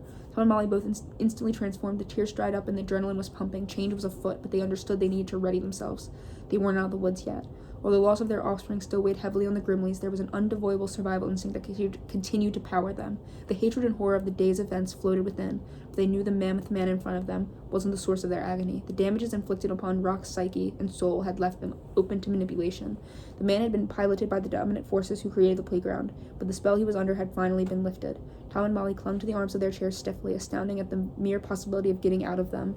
"It's over now," Rock whispered. He hung his head. A shower of shame encompassed his giant frame. The realization that he had been merely a tool since he could remember was a bitter pill to swallow. "It's not over. What the fuck are you thanking him for?" A salty spot of spittle flared up from Greg's lips. "My boys are dead. Dead. You took away my prospects. You took my future. You took everything. And for what? Not to finish? We always finish. The Matthews always finish, god damn it." Shut your fucking mouth, Tom roared, the wounds on Greg's murderous instructions still fermented freshly in Tom's brain. He was the reason his Sadie was sawed into slivers. He was the reason that Isaac was dissolving in the chemical pool. Why don't you fucking make me, tough guy? You're all talk. All talk. Let me out of this chair. Let me out of this goddamn chair, Tom wailed. His malicious glare shifted to Rock. His eyes pleaded with him to release them. It was a look he'd been given the man before, but now it actually seemed feasible. This is not going to happen, Geraldine said.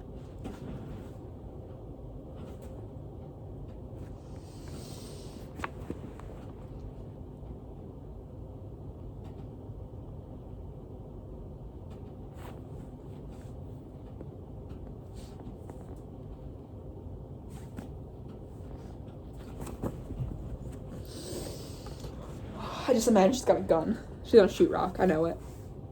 Rock's gaze drifted to the dark doorway where the outlines of two familiar figures stood. Their stoic postures and matching grimaces meant all business. The children haven't finished playing yet. This is the best part, and it isn't over till I say it's over, Geraldine screamed. Don't listen to her. Fuck that noise. Don't listen to her. You've always been a bad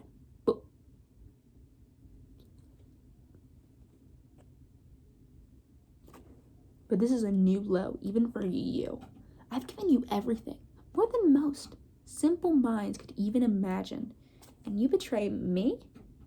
Geraldine Gawk was transfixed when Rock, the subtle but reliable tremor to his texture that she spotted with regularity, was oddly absent.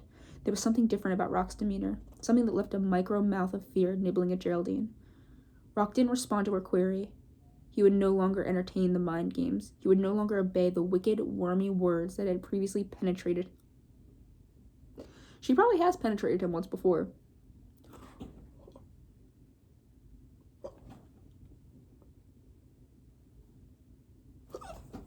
Okay.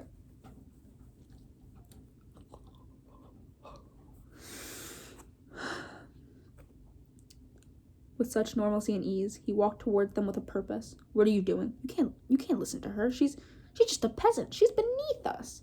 Geraldine wailed, and registering that Rock didn't plan on breaking his stride. Geraldine looked at Fux. Adolfo? Fux reached from his hazelnut vest and retrieved a Luger pistol. Don't test me, boy. Boy. Now he's southern, fuck. Fux threatened. Rock's fury could no longer be controlled. He saw Fux for what he was, a malignant extension of Geraldine. Fux had stood by willingly while atrocities unfolded. He'd watched Rock devolve into the scared, abused animal he finally realized himself to be. The Nazi was fueled by an evil that should have been snuffed out ages ago. Fux may have been able to sidestep his horrific war crimes, but it was clear that he'd grown too long in the tooth for the dance. Rock aimed to have with him. Just as Rock's hand wrapped around Fux's wrist, the gun barrel aligned with the man's beefy bicep. When Rock cranked back on the old Nazi's frail joint, his pruned fingers squeezed down on the trigger. The sound of Fux's rigid forearms snapping and the bullet blasting happened simultaneously. Their extremities each offered a certain degree of overlap. Rock's smoky suit was now overturned by the cranberry cascade rushing from his arm, but the brute force of Rock's wrath caused a cringeworthy compound fracture, a break so severe the skeletal fragments had opened a gaping portal. Ah! Fux cried. Deserved it.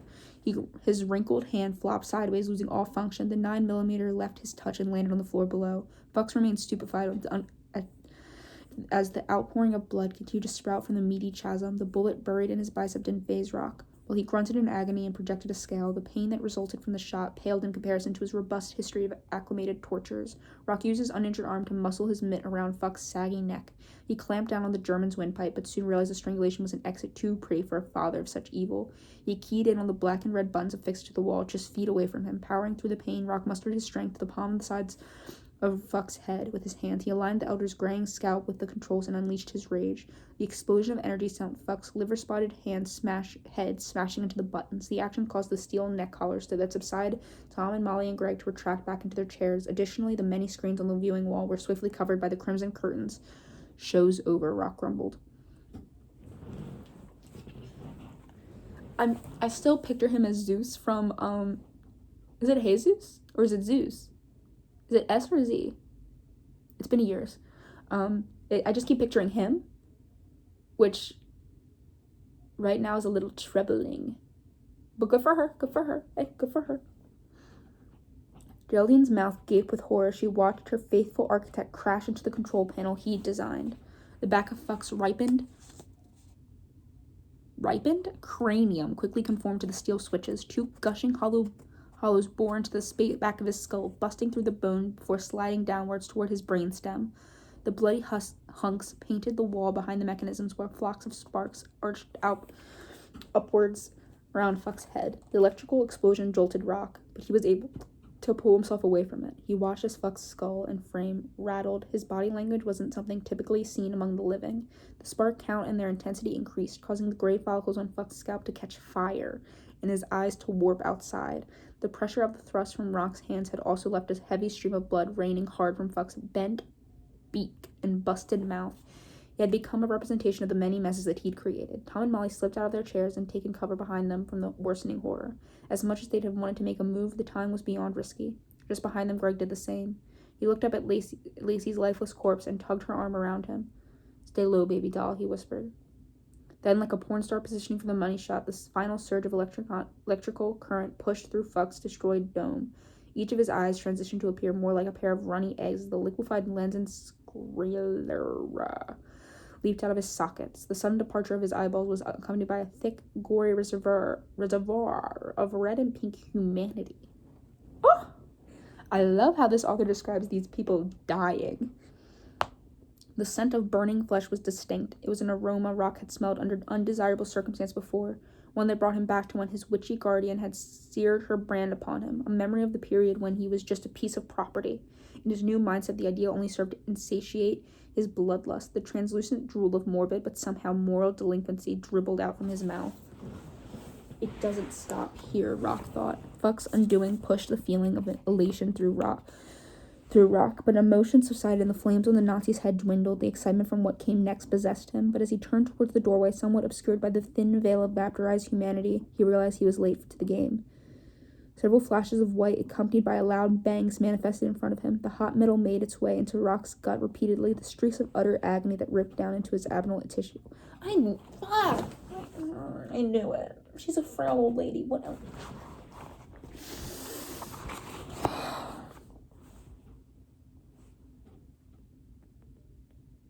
The streaks of utter agony that ripped through his abdominal tissue, even with the compliment of his adrenaline, couldn't be ignored. One of the past the pair of bullets created died inside him, while the other made its way out of his lower back. The stabbing pain brought Rock to his knees and left him clenching at his gut while blood spewed out of it. As he tumbled backward, the last barrage of bullets flew out over his head, lodging into the wall behind him. Groaning on the ground, Rock looked up at the smoke towards the stiletto of the doorway. The elderly, evil maiden of manor outlet was unmistakable. Geraldine continued to pull the trigger, but the hollow chamber of the lugger only produced a clicking noise. "I think she's out of bullets. We need to make our move," Tom yelled at Molly. As Tom jumped up and took his wife by the hand, Geraldine's outline disappeared from the doorway, but her presence or lack thereof suddenly was no longer the most menacing factor. "Like hell you are," a voice from behind them yelled. "Leave him alone." Oh, Greg wrapped his firm arm around Tom's neck before he was able to slip away. "Leave him alone," Molly screamed. Greg muscled into a chokehold as deeply as possible. He stared at Molly with a grin of total deprivation as Tom's face rapidly transitioned to the dark shade. "Like to talk a lot of shit, don't you, sissy boy?"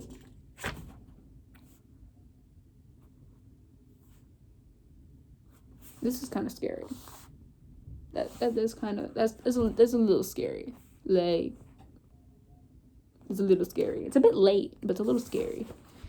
Molly slipped around into Greg's back and balled her fist. She flung her arms wildly as Greg tried to dodge the blows and choke Tom at the same time. Her knuckles bounced off the sides of Greg's thick skull, not producing the desired effect. "Get off of him," she shrieked. Molly continued the rain of feeble shots like a pesky gnat until she finally got swatted.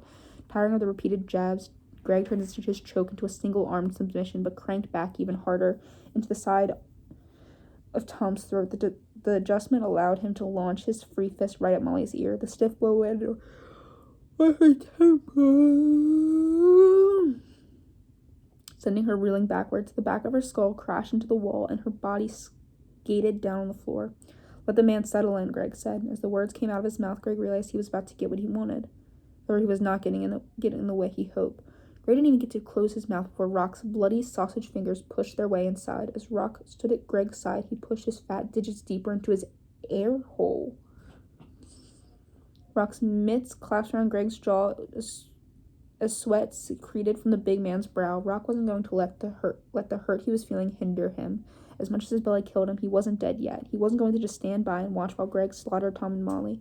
He wasn't that person anymore. Greg was such a foul and familiar piece of shit, one that Rock felt like he housed hatred for longer to prior meeting him, when he was eager to flush down the toilet. Greg tried to bite down and keep his grip on Tom, but he soon realized that his jaw was no match for Rock's power and will. His bulky fingers had been immersed knuckle deep in his mouth. Using the blood-like lubrication, Rock digits slithered deeper into the back of his throat.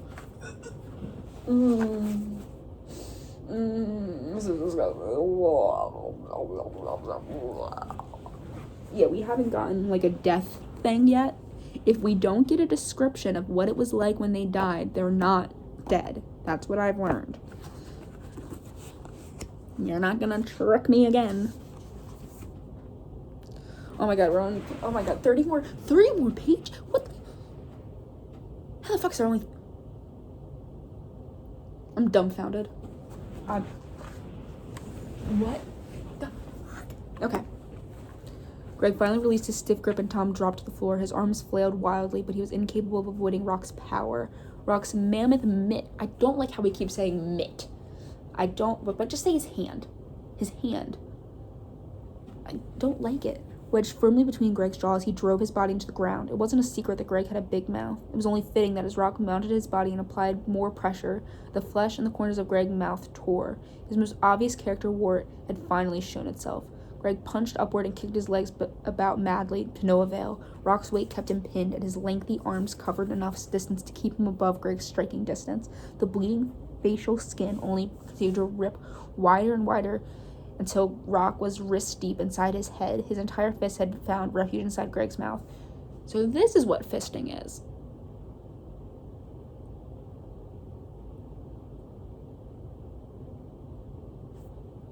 Forget I said that.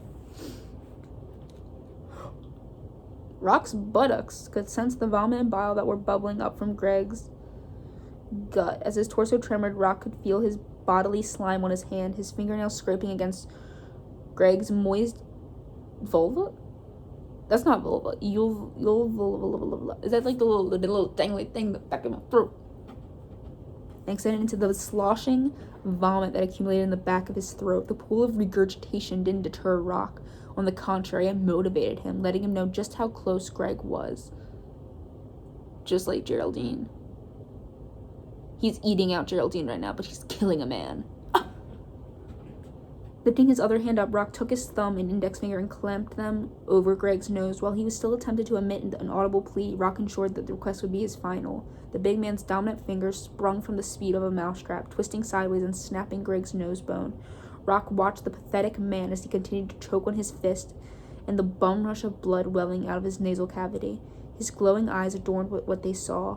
Greg gagged like an old car trying to turn over until a lethal limpness found his frame. As movement in his body stalled out, the fright he always liked to talk about and use as motivation was all but gone. The father who viewed life as a constant competition had officially lost. Rock pulled his blood and puke-drenched fist out of Greg's reamed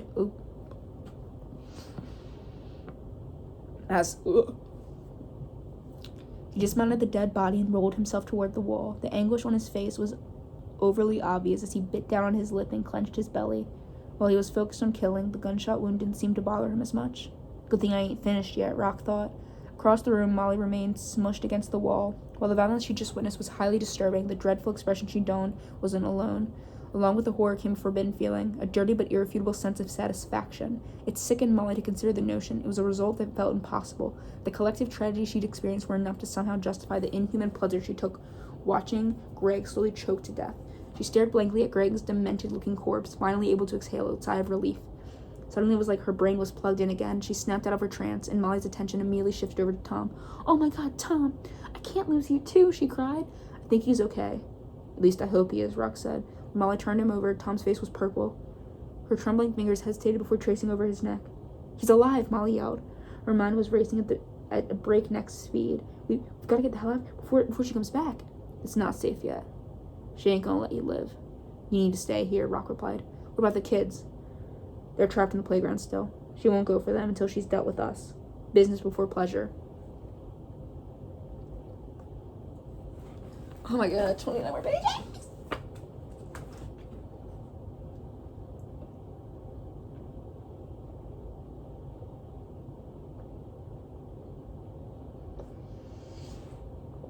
Ready? Okay. I'm not ready, actually. That was a fake.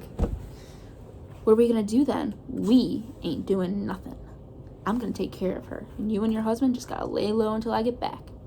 Rock brandished an extreme grimace as he forced himself to his knees. Molly watched the blood ooze out of his abdomen with uncommon generosity. You're bleeding. It looks really bad. It's nothing, Rock lied. Let me at least try and stop the bleeding for you first. Rock thought about it for a moment and nodded. He needed to keep as much blood inside of him as possible, otherwise he might not even reach Geraldine. Molly didn't have any prior medical training, and even considering herself a bit squeamish, but the ghastly events of the day didn't care.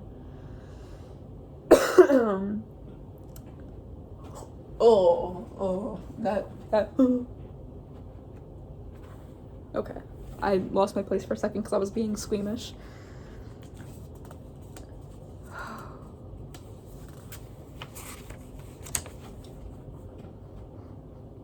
How is my body still being like, yawn? You're tired, but stay awake. Wow. I mean, I'd like to stay awake, yes, but why? The situational struggle forced her to tap into a locked-away knowledge and run head-on into the things that made her uncomfortable. Rock grunted his pain as Molly helped remove what was once his fanciest attire. With his blood-drenched jacket, white-collared shirt, and undershirt off, Molly could see a pair of small holes in his belly. She could also take notice of the larger exit wound on his backside, but despite being confronted with the grisly violence, Molly couldn't avoid the elephant in the room. The bubbly flesh, the hidden torment, the insidious branded letters that ran across the top of his chest that read, "Mine." Before Molly had even seen the shocking stamp, she wanted to believe Rock was different. During the time he'd watched over them, Rock was never actually appeared invested in the horrible things happening to the children. The subtle aspects of his character seemed to indicate he might not have had a choice in how the events unfolded. She had no idea how long he'd had the scar, but Molly knew with an instinctual certainty exactly who'd branded his chest. As the red ran out of Rock without fail, there was any time to expand upon her thoughts. Molly balled up the white-collared shirt and set it onto the exit wound at Rock's back, where the most blood was leaking. After the first layer was applied, Molly took her suit jacket and wrapped it around the wounded area, securing the collared shirt against Rock.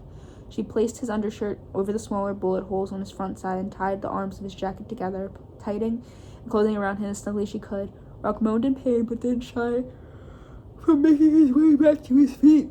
He staggered forward, using the wall to brace him up. You're in terrible shape. Are you sure this is the best way? Molly asked. It's the only way, Rock replied. Molly nodded her head. There was a stark sadness and dread squirming inside of her. Just hang tight. I think I know where she is. Where is that? Where she feels safest. Is she going back to the mirror room?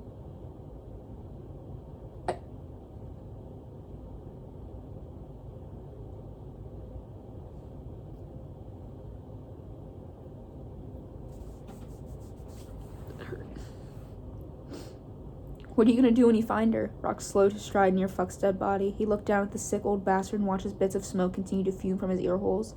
All from his ear holes like a cartoon character. Something I should have done a long time ago. The final reflection. Fuck, she's in the room. Fuck. Fuck. No. Okay. Okay. Okay. Okay. I'm scared. Rock's instincts served him well. He stared down the hallway that led to Geraldine's room, and the door cracked open ever so slightly. Geraldine's door was never left open. It was always shut and locked. If the door was open, it was open for a reason. The passageway beckoned him. The insatiable lust. I don't like that we're saying lust and Geraldine on the same page. On the same page. Too much.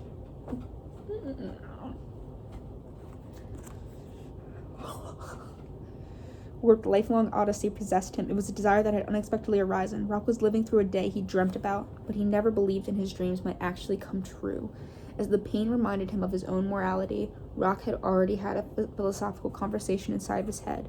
He'd accepted that he probably deserved to die, but in the same thought, he knew what was left of the families that remained. Definitely didn't.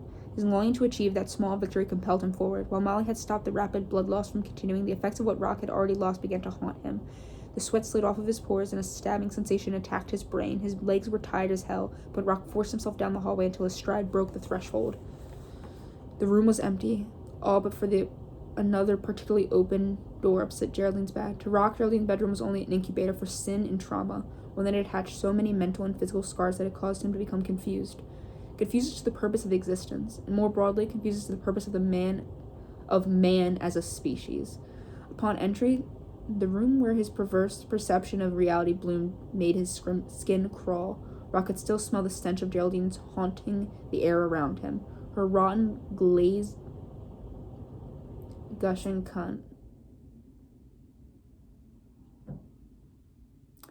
And the fermented hole between it remained as hideous as it was the day he first stuck his face into them. He wanted attention, but not that way. He wanted to be held, but not that way. He wanted to be loved, but not that way. Geraldine turned him into the saddest kind of damaged goods, the kind that's too fucked up to realize it. When horror isn't quite horror anymore, it's just normal. And when awful isn't quite awful anymore, it's just life. He looked back over to the fireplace. It remained an eerie reminder of when things had gone off the rails, when he'd become a marked man. He'd never asked for any of it, but it wasn't like he had a say. From the blackened fire pit that carried fragments of burned wood, Rock's eyes glided up to the mantel. It was an area that drifted to many times before. While ensnared in the foulest of Geraldine's sexual fantasies, Rock had been busy subduing his own. The sweet thoughts of an otherworldly relief, he recalled them vividly. The daydream always began with him stumbling upon Geraldine's room unlocked. Then he'd somehow get his hands on the vintage Winchester rifle, Geraldine's prize gun mounted over the mantel. While he admired the cocking lever and style of the firearm, the gun was far more than just an antique showpiece in his eyes. It was an escape. I'm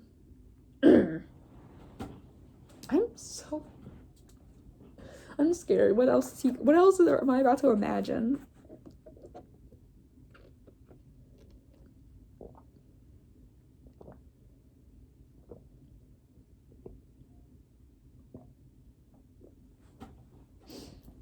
Just watch the light leave my eyes.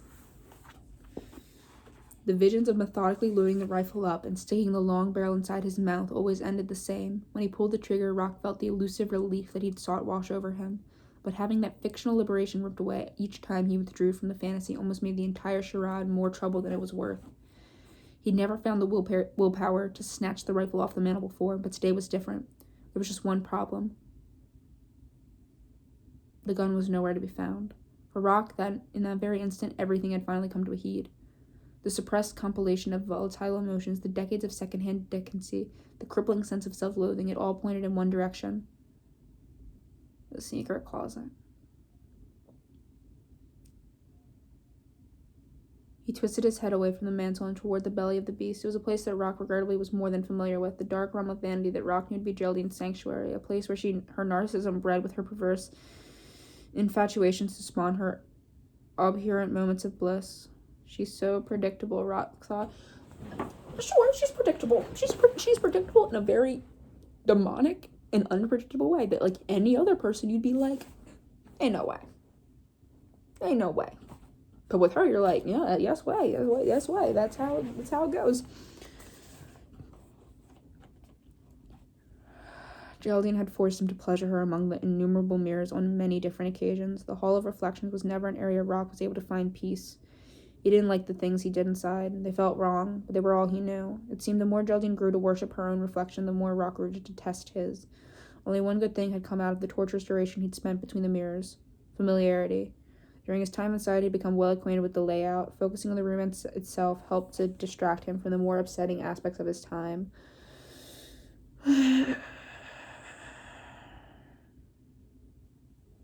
But in the end, it might very well be the deciding difference in who walked out of that room. Before Rock even entered Geraldine's chamber, he'd felt weary. Upon crossing the entrance into her wicked walls, the feeling vanished. As he pushed his way into the hall of mirrors, Rock's anger and urgency only inflated. He'd become the embodiment of wrath. Geraldine remained tucked away in a small black cove at the rear of her maze of mirrors. It was a unique vantage point, one that placed her in a blind spot. The room, filled with countless reflective surfaces, remained blank. The imagery inside each mirror stretched on for what appeared to be infinity. She patiently waited. The only disadvantage of Geraldine's strategy was that she wouldn't be able to see if anyone entered the halls. She was relying on her other senses to hint on when the most opportunist moment to pounce would be. The faint sound of the door creaking echoed throughout the halls. Geraldine cocked the lever of the rifle as quietly as she could.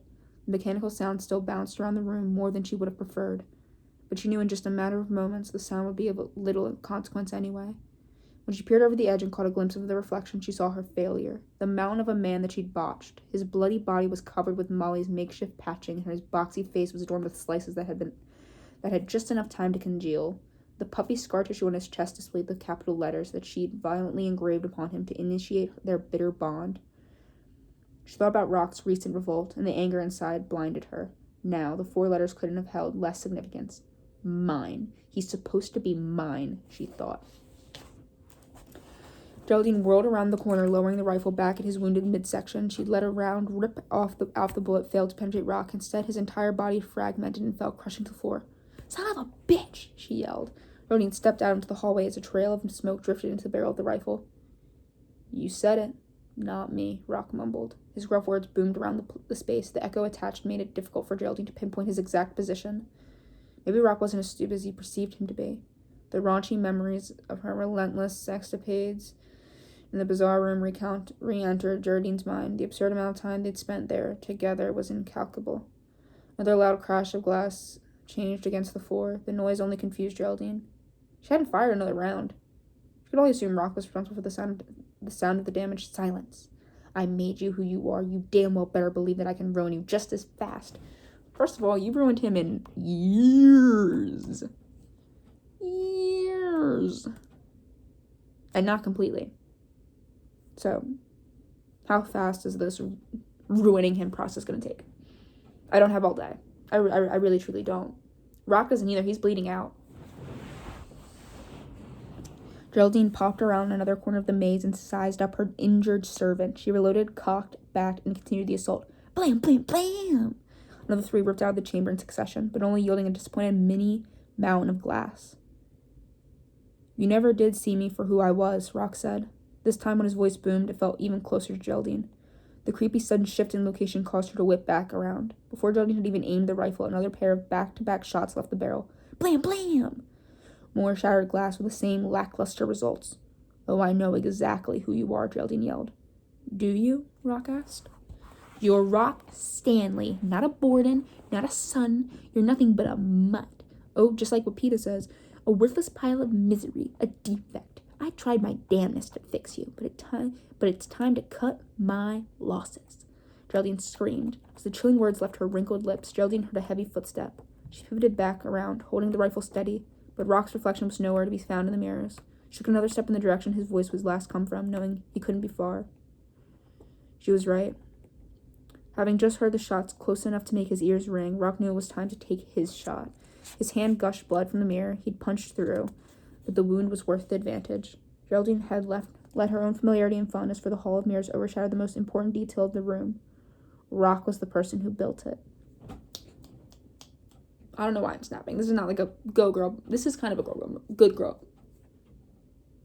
Good for her moment. Geraldine had left her own familiar while she might have fashioned the blueprint. It was Rock who worked on the project night and day. It was Rock who spent months positioning the mirrors to gain Geraldine's ultimate approval. It was Rock who knew the rectangular stretches of dead space that separated the aisles within the wicket hall. Punching through the mirror had left several deep gashes in his right hand, but being able to slip behind the reflections gave him a chance. He didn't have a gun. That element of stealth allowed him to craft a strategy that might present Rock with an opportunity to neutralize Geraldine's firepower. Rock listened intently. Geraldine was light on her feet, but heavy on her shit talk. Each hurtful word she hurled inched her closer to violence. She might have been rich in the pocketbook, but Rock was tired of listening to the old hag write checks with her mouth that her ass couldn't cash. We got 20 more pages. 20. It was time to pay the piper. The plan wasn't an exact science, but Rock had her location measured up to the best of his ability. He was feeling even weaker than before. The new gushing cuts on his hand had fostered further blood loss, but nothing was going to prevent Rock from finally getting his hands on Geraldine. Remember that word on your chest? You're mine. And no matter what happens to the day you die, you will always be mine, Geraldine yelled. The familiar insults rang out in Rock's ears. The pitch and volume of her words confirmed it. She was standing right next to him. Their first lust for the countless daydreams of carnage he'd fantasized about now owned him. He wanted nothing but to ensure Geraldine's hollow words would be the last thing she ever spoke. Rock's wound wound his good arm back as far as the tight space permitted. His yellow teeth ground against each other as his massive arm blasted through the black coating of the back of the mirror. Shards rained down, slicing into his bare flesh, but it didn't matter. He was a man possessed. "Ah!" Geraldine shrieked. "Unless you die first," Rock yelled. The entrance was simple but spectacular. Rock's bull rushed his way through the void and knocked Geraldine's brittle frame into a mirror on the opposite side of the hall. Geraldine's hip cracked against the floor, and the rifle slipped out of her grasp. The ensuing hail of reflective spikes showered her, creating various cuts through her dress and triggering blood to expel from the gashes on her face. Rock kicked the gun away and watched it slide several yards toward the end of the hall. When he looked back at Geraldine, she still hadn't gotten her bearings back, but seeing her bleed was about the prettiest fucking sight he'd ever encountered. Rock took pleasure in watching the instant confusion and fear as it suddenly conquered Geraldine. She tried to shake off the glass in shock. With her weapon out of reach, Geraldine knew she needed the leverage, the only tool she still had at her disposal: her tongue. And with the wit of a magician unveiling a trick, Geraldine was suddenly a different person. For the first time in their storied history, the evil hag of the Borden estate spoke to him with a soft, cautious approach. Wielding a calculated comfort the likes of which she'd never offered Rock before, Geraldine spoke as if she was talking to another person. "Please. I was just upset. I didn't mean what I said," she begged. The untruth was spewing in abundance, but Rock had known her long enough to understand the game. Her abrupt change in character was too convenient. The proof was in the actions more than anything the witch could say. Rock trusted his gut. It reminded him of the bullets that burned inside it, were the ones that Geraldine had fired. Rock bent over and clamped his mitt on each side of her skull. He savored the dread in her eyes as he lifted her quivering body off the floor. He'd made her body quiver many times before, but never had he felt such satisfaction. The sweet sound of Geraldine's rickety spine and old bones cracking echoed through the halls. "But I'm your mother," she cried. "And I'm a motherfucker."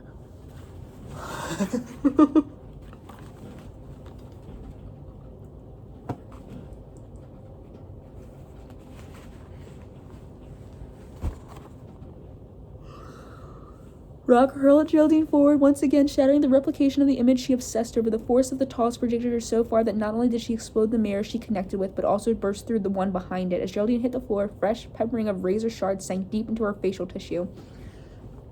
The damage opened the floodgates, causing blood to rapidly pool under her head. Her shoulder was wrecked, an abnormal bulge into from the joint satisfaction of the dislocation. The socket itself had shattered, and the fragmented bone lay divided inside. And we get her face. Her bloodied, disgusting face.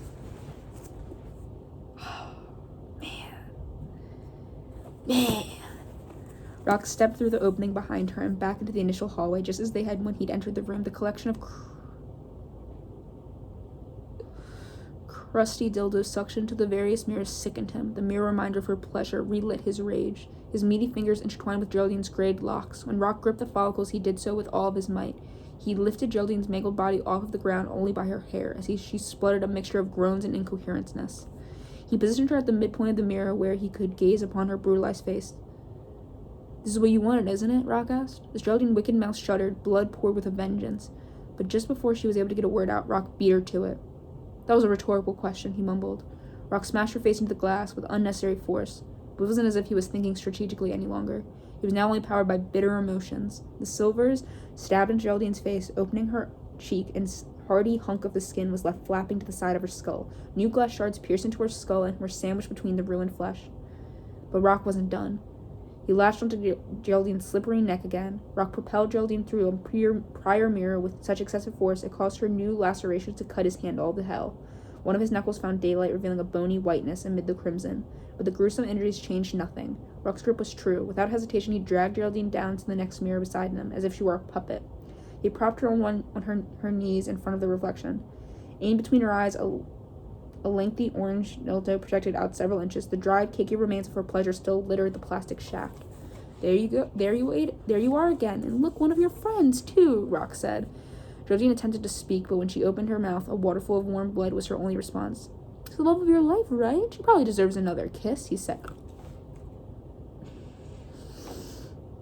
Geraldine's raspberry lubricated... Raspberry? Just say blood. I'm a little over it. Aligned with the girthy toy, the hard plastic penetrated her mouth with such a might that it knocked her dentures loose. As the dehydrated flakes of climax melted into the blood of her mouth, the tip of the toy stabbed her throat, nearly reaching her tonsils. With her oral cavity occupied by the phallus, the front of Geraldine's rained face turned the mirror to pieces. The glass offered new slices, the extreme violence pushing her closer towards unrecognizability. Once the dust settled, Rock acted with the haste of a marathon runner, pushing forward with the finish dangling just a short distance away. He dragged her to the next mirror and ultimately put her head through it. The blood-slathered dildo suctioned to the glass, pushed its way into Geraldine's mouth, causing her dentures to eject from her mouth. Rock hardly even noticed. The destruction of the room was music to his ears, just as the demolition of Geraldine's face was candy to his eyes. Oh! Ooh.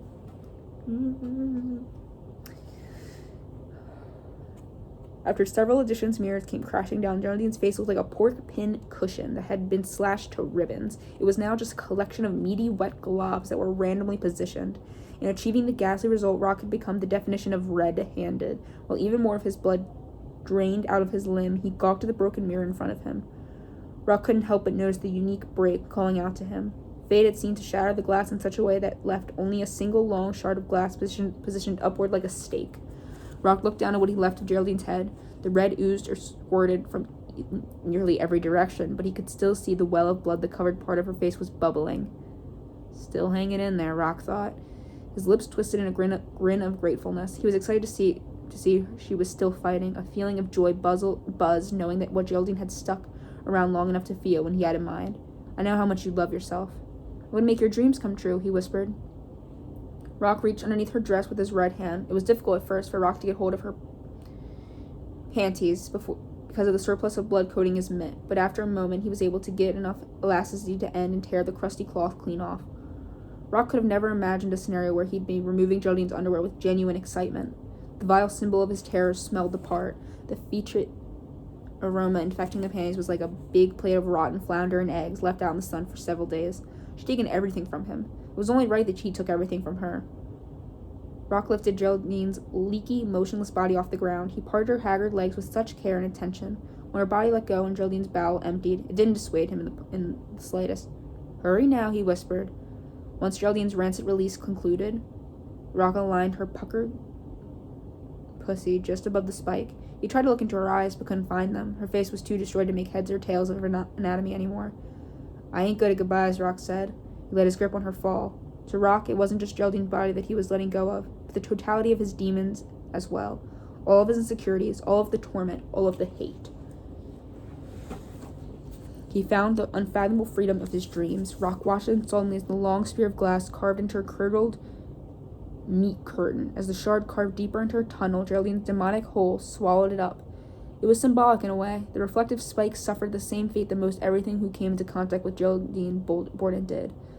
The blood vacated her pussy in jailbreak fashion before the shard snapped off 3 inches inside of her, but the glass that remained at the base of the mirror burrowed into the back of her thigh deep as a creep in heat. When her body hit the floor, she fell into her side. While death wasn't the ideal conclusion Geraldine sought that day, her life ended in a way that even she herself might have seen fit. Despite the rosy muddle she devolved into blurring out almost her entire field of vision from the mirror against the hall, Geraldine was still able to get one final gander at herself. Oh my god, 13 pages! Salvation. "Wake up, sweetie," Molly whispered. As Tom's eyes fluttered open, she watched him let out a deep cough. His breathing didn't sound quite normal, but it was still magic to her. Molly wiped the tears away from her cheeks. She'd lost more than she could have imagined, but the tiniest part of her was externally grateful for that she hadn't lost it all. Tom rubbed his throat with his hands. His neck was still incredibly sore from the chokehold that Greg had snagged him in. What happened?" Tom said. "He saved you." "Who?" "The big fella. He stopped Greg," she explained. Molly gestured over to Greg's body. Tom sat up and his eyes found his rival. Greg's destroyed mouth offered a grotesque sight. The divot of congealing blood that covered his snapped nose offered Tom traces of the mayhem he had missed while unconscious. "What about the kids?" Asking the question brought a slur to the delivery of his words and caused a lump to manifest in Tom's throat. He suddenly remembered his indisputable reality. Tom wasn't asking about his own children. He was asking about someone else's. Still, despite his own horrors and heartache, the other innocent children remained on his mind.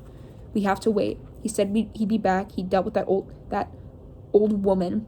Molly knew she described Geraldine wasn't a lie, but the words seemed too good for her. She wasn't a woman. She was a monster. But he'd been gone for a while now, and Molly paused, fighting to keep herself from breaking down. What? I just hope he finished it. It just needed to be over. The loud sound of the heavy thud on the ground suddenly filled the room. Tom and Molly's eyes widened in unison. Don't move. She placed her hand on Tom's chest and felt a panic racing inside. His heartbeat was everything. She slowly ascended so that her head was just peeking above the chair. Molly squinted into the darkness and saw the massive heap of blood-soaked man on the floor. She was beyond relieved to see Rock return, but his condition had declined even further. It's him, come on. She rushed back to Tom and helped him to his feet. When they reached Rock's body, he was still breathing, but the substantial outpouring of blood from his abdomen and backside didn't serve as a good omen. Additionally, his right arm and glistening hands stuck out. These parts were riddled with at least half a dozen delicate styled slices. The exposure of his enormous paws, massive knuckle, made Tom and Molly cringe. She's gone, Rock said. You're sure of it? Positive. The weight of dread sense of impending doom lifted off Tom and Molly's aching shoulders. They suddenly felt light enough to float. But Molly's reprieve was short-lived. There was an injured child that needed medical attention, and to her surprise, she also found herself thinking about Rock's well-being. We need to call the police and the ambulance, right? No, Rock interrupted. You just needed to help me to the elevator. We've lost so much blood. Just forget about that. It took a lot of him just to speak, but the sternness of his tone didn't allow Molly to mistake his urgency. However, Rock's demeanor abruptly transitioned. When he spoke again, his gruff voice sounded like a tired old dog. I just want to see the kid. Tom and Molly couldn't argue. There was an agreement that the most important task that still remained was getting to the children. The Grimleys each got on one side of the gentle giant and managed to get him back to his feet. They pulled him forward like an injured football player being helped to the sideline, and they all exited the doorway of the spy room together. Calling him a gentle giant while he's, soaked in blood, I like that. All right? It's true. It's true. Thing is, if he had gotten adopted by literally anyone else, or if he just stayed in the system, he probably would have ended up growing up to be a very kind man and a huge member of whatever community he was a part of, because he is capable of kindness. He has a very strong moral justice code. It's just been warped. Oh my god. When the elevator came to a stop, the exit didn't open. Rock had a silver skeleton key ready to insert into the hole in the elevator panel. After twisting it sideways, the elevator doors parted and unlocked access to the subterranean level. Go right, Rock managed. A drizzle of blood fell from his mouth after uttering the directions. Okay, Molly said. Tom and Molly helped Rock out of the basement level and escorted him down to the long vestibule. 10 more pages! Is that right? Am I right? Is it 10 more? Yup. 10 more! The Grimleys reckoned that the channel they were heading through served as a backside of the demonic playground. An unsettling sense came over Tom and Molly. As they neared the end of the tunnel, the feeling was unexplained, a nightmarish awareness only the parent of a dead child could pick up on. Their babies were near. One last gut punch before the road. A pair of double doors came into focus at the very end of the dim tunnel. Additionally, to the left of the double doors, another lone metal door stood.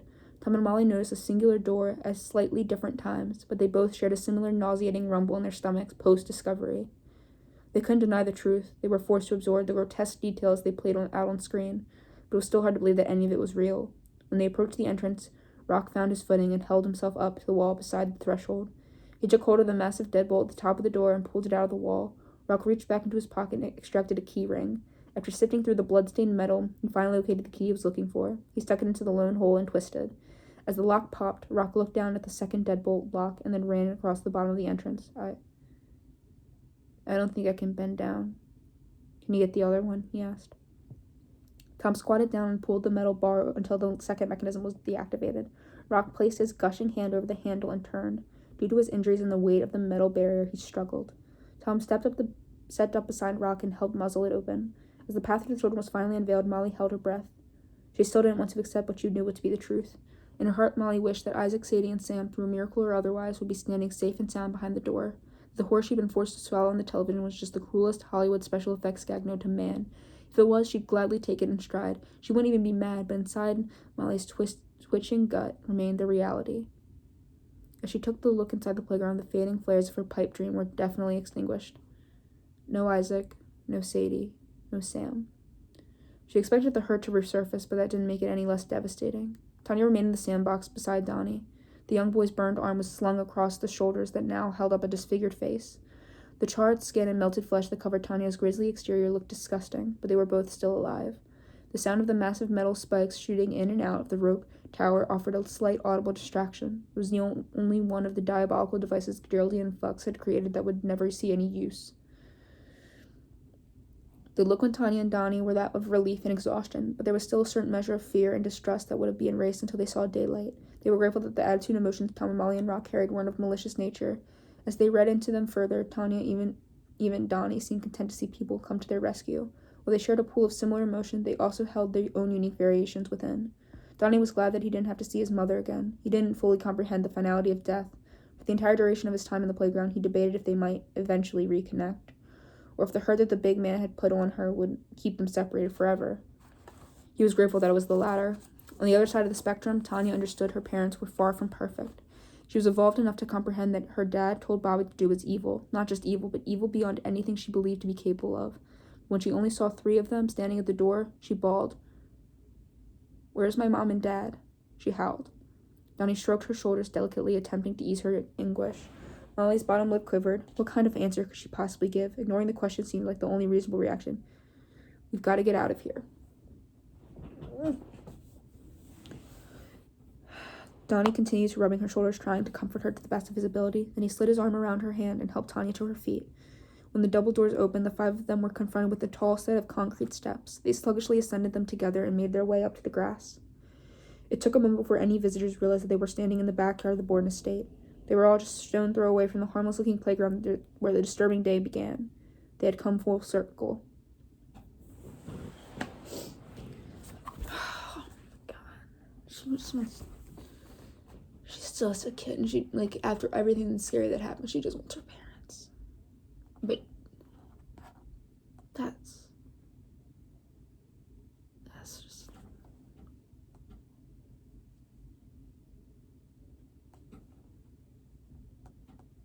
A somber silence had fallen over the entire group. No words were going to change the horrors that had transpired in the bowels of the Borden estate that day.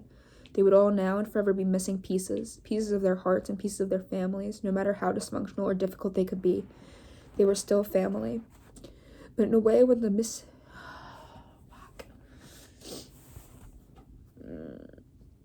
I hate when books make me feel things. When the mismatch of misfit bloodlines stored beside each of them, it almost felt like their collective horrors and heartaches had fused them together, and as the waning sunlight shined upon them, the broken stood as one. Just because the scattered fragments had been drawn together in Frankenstein's fashion didn't change the result. If anything, the extreme suffering and severe trauma made them closer to a traditional family. The bond they all shared was an odd and unintentional, yet still undeniable. Rock staggered over to the wall and continued to lose blood from his belly, back, and hand. He turned his attention to the gray electric box with a single keyhole at the side of the stone exterior of the Borden estate. He inserted the key and twisted it sideways. A variety of switches were revealed. Rock scanned the labels inside until he located the one marked offense. His bloody finger coated the white plastic, and he pulled the tiny lever downward. "What is that for?" "The gate out front. They're electrified." Geraldine had it installed so if things went haywire, no one could get off the cliff. Rock replied. A moment of awkward silence arrived once again. Rock looked over the fenced-in, beautiful playground that the sun was now setting beside. He summoned the strength to get a few more words out. "You're free now." Tom looked over to his wife, unsure what to say next. He was thankful, but still emotionally destroyed. A strange, untranslatable sadness found Molly. The quiet, blood-drenched man in front of her had been part of the worst day of her life, yet somehow she still took pity on him. She now understood the monsters weren't born, they were created. In Rock's disastrous case, anyway. It was a complex goodbye, but when her soul wanted, Molly finally found a way to put it into words. "We need to get you to a hospital. There are 2 cars. Tom can take the kids in ours, and I'm going to take you to the other one," she stammered. A coating of gloss welled up in Rock's eyes, accompanied by this subtle curl at the corner of his lips. There was an acceleration in his pulse and a vibration in his soul. During his entire lifetime, Molly's words were the first to make him feel like someone was actually concerned about him. He was grateful to finally be able to appreciate what someone's care felt like.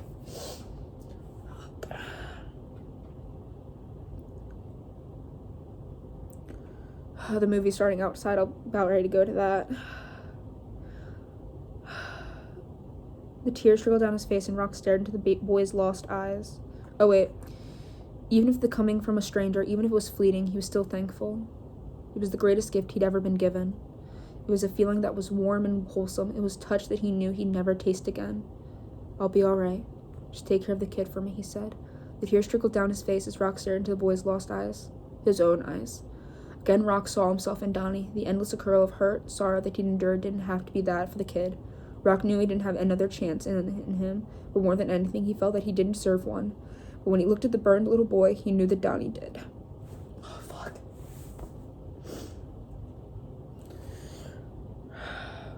And what are you gonna do? Just lay here and die? Rock glanced back at the playground towards the snagging sun. There was still an hour or so of daylight left. No. I'm gonna do something. Rock coughed up more blood. He used his forearm to wipe his lips, but his arms were so bloody that it only made his face more of a mess. I'm gonna do something I never got to do before. The tears gushed from Molly's eyes. She didn't want to ask him. She didn't want to hear or see anything else that hurt. Her jaw chattered. She barely got the question out. What's that? Rock looked away from the picturesque area and locked his eyes with Molly's. Play.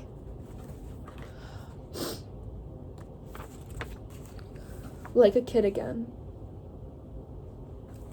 Blood pooled at the top of the slide. There was so much that even started to run down. The long streaks of warm red had already coated the yellow plastic at Rock's feet. He looked over the fence at the dead dog wrapped in a tree shirt and a t-shirt on the other side. It felt like ages ago when he'd released the hounds on the children. The sight of the broken pup disgusted him, and after shaking free from Geraldine's cocoon, the act felt alien to him. The person who had walked up to the sandy cage, the puppet of evil, had officially died. As his gaze shifted from the animal corpse to the slide, Rock realized his frame was far too massive to squeeze through the hole. Rats, he grumbled. Still clenching at his gut with his gory hand, Rock turned away from the hole to the long-winded set of monkey bars. The deluxe version easily stretched on and on. Rock clamped his mangled hand on and good one onto the bar in front of him. He swung forward, a groan escaped him. Upon reaching the next bar, a stabbing pain surged in his entire midsection. Still, he swung forward again, grabbing the next pipe with his blood-drenched digits. When he tried to hold on and swing to the third, his gory grasp gave way. Rock was already too big for the toy, so the fall was brief, but when he wounded back smacked into the sand, he still felt it plenty. Ah! He wailed. He couldn't help but let another growl of anguish and annoyance, but as Rock lay on his back looking up at the sky, his initial curses were followed by something else, something unexpected. A giggle. He fell into another coughing fit. Drool and blood splattered over his lips and dribbled down to his chin. The pain still reverberated inside of him, but he'd never let that stop him before. Rock forced himself to sit up. The surprising crimson smirk remained on his face, glowing in the fading beams of sunlight. He eyed the swing set and mumbled to himself, "That might make a little more sense." Limping over toward the black rubbery seating, Rock couldn't help but think about Molly and what she'd offered him. As he swung back and forth, the red rained into the tiny pit of soft sand beneath him. Rock didn't stop to think about the bleeding. Instead, he just thought about how grateful he was. As the metal chains and steel bolt above his head creaked, Donnie entered his mind. Suddenly, an unusual comfort crept up inside of him. Even though he'd just met Molly and Tim, he was certain they were going to make sure that boy was cared for, that he was given the chance at the future he deserved. A loud snapping noise blared from above the bolts that attached the chain to the swing set exploded again. Rock tumbled a short distance this time, landing flat on his ass and pinning the limp swing to the sand. There was more pain that accompanied his fall, but it wasn't as severe as it was previously. Another chuckle fumbled its way from his mouth. "You gotta be kidding me," he laughed. Clearly, Rock had missed the boat on all the playground structures that might accommodate a man of his unique dimensions, but he found himself enjoying his bungles more than he would have enjoyed a smooth ride. It fit perfectly. Nothing about his life had ever gone smoothly. Rock still willed himself to his knees despite the blood oozing out of his abdomen. Despite his physical activity, his heart rate had begun to slow. He found himself not only feeling nauseous but also dizzy. However, he didn't allow his illness and pain to sour his attitude. It was both the first and last time he'd ever get to enjoy the playground, and he didn't plan on squandering it. Rock looked over at the roundabout that was just a few yards away. "Merry-go-round," he grunted. He'd never had anything to feel merry about in his past, but that day was different. Lacking the energy to stand, Rock crawled. He dragged himself through the warm and comforting sand and under the rope's tower. When Rock arrived in front of the merry-go-round, the moist, gummy sand had mixed into his bloody wounds. He had nothing left in the tank, but somehow he forced himself to his knees again. Grabbing hold of the bars, Rock slung the circular orange platform as hard as he could. Each time his hand touched the next bar, he pushed it forward a little harder. Even when the roundabout had picked up a healthy amount of steam, Rock continued to push it faster, until the blurring speed was finally enough to satisfy him.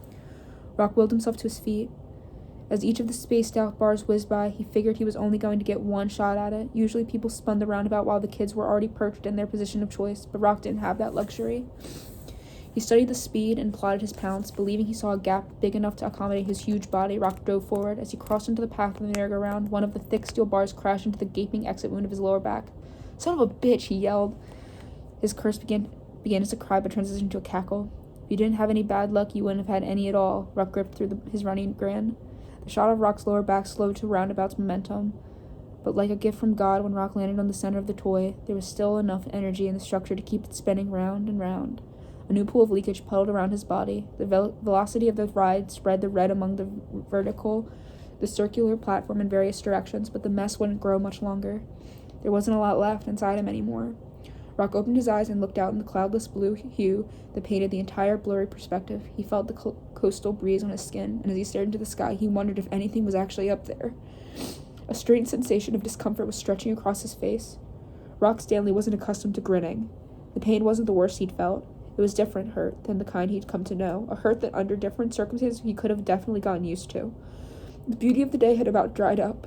The darkness was priming itself to set in. Rock's pulse slowed to a crawl as it was mirroring the pace of this creeping merry-go-round. As his oversized frame finally gave way, he had almost no feeling in his tired body any longer, except for the fading flicker of elusive happiness Rock had finally found a way to bottle.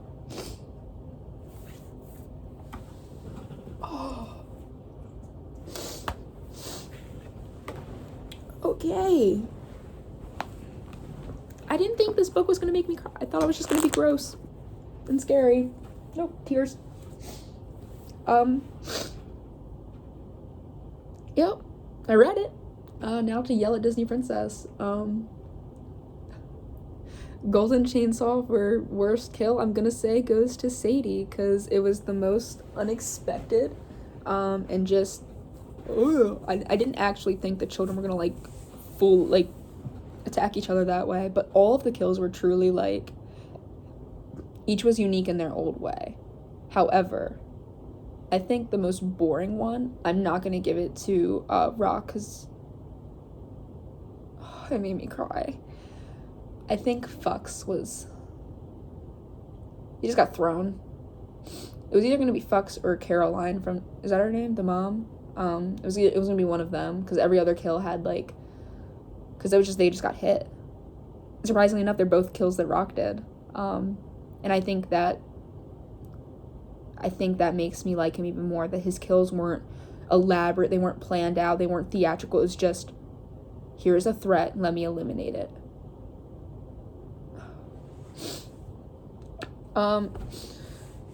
The next book I read, if ever, is gonna be the Ballad of Snakes and Songbirds. Since the movie's coming out, I figure I should read it again real fast, and why not also record it so that way I don't get distracted, because I don't remember a whole lot from it, I'm not gonna lie. Parts of it are sheared in there, but not all of it, so that'll be fun. I only read it the once, I think, when I first got it 2 years ago, whenever the book released. It was during the pandemic, I know that much, but yeah, I hope you enjoyed. I'm gonna go watch a movie now and pretend to be normal and watch Pitch Perfect. Fuck. Be the person you need. Fuck. Wait, no, oh my god, I hope Tom and Molly take care of Tom. Oh my god.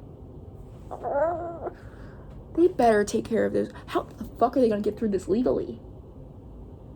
They better just say, oh, Donnie, your name's now Isaac. Tanya, your name's now Sam or Sadie. And we're just gonna lie and say that Sam or Sadie died. We're gonna move somewhere else. And we're just gonna, completely commit,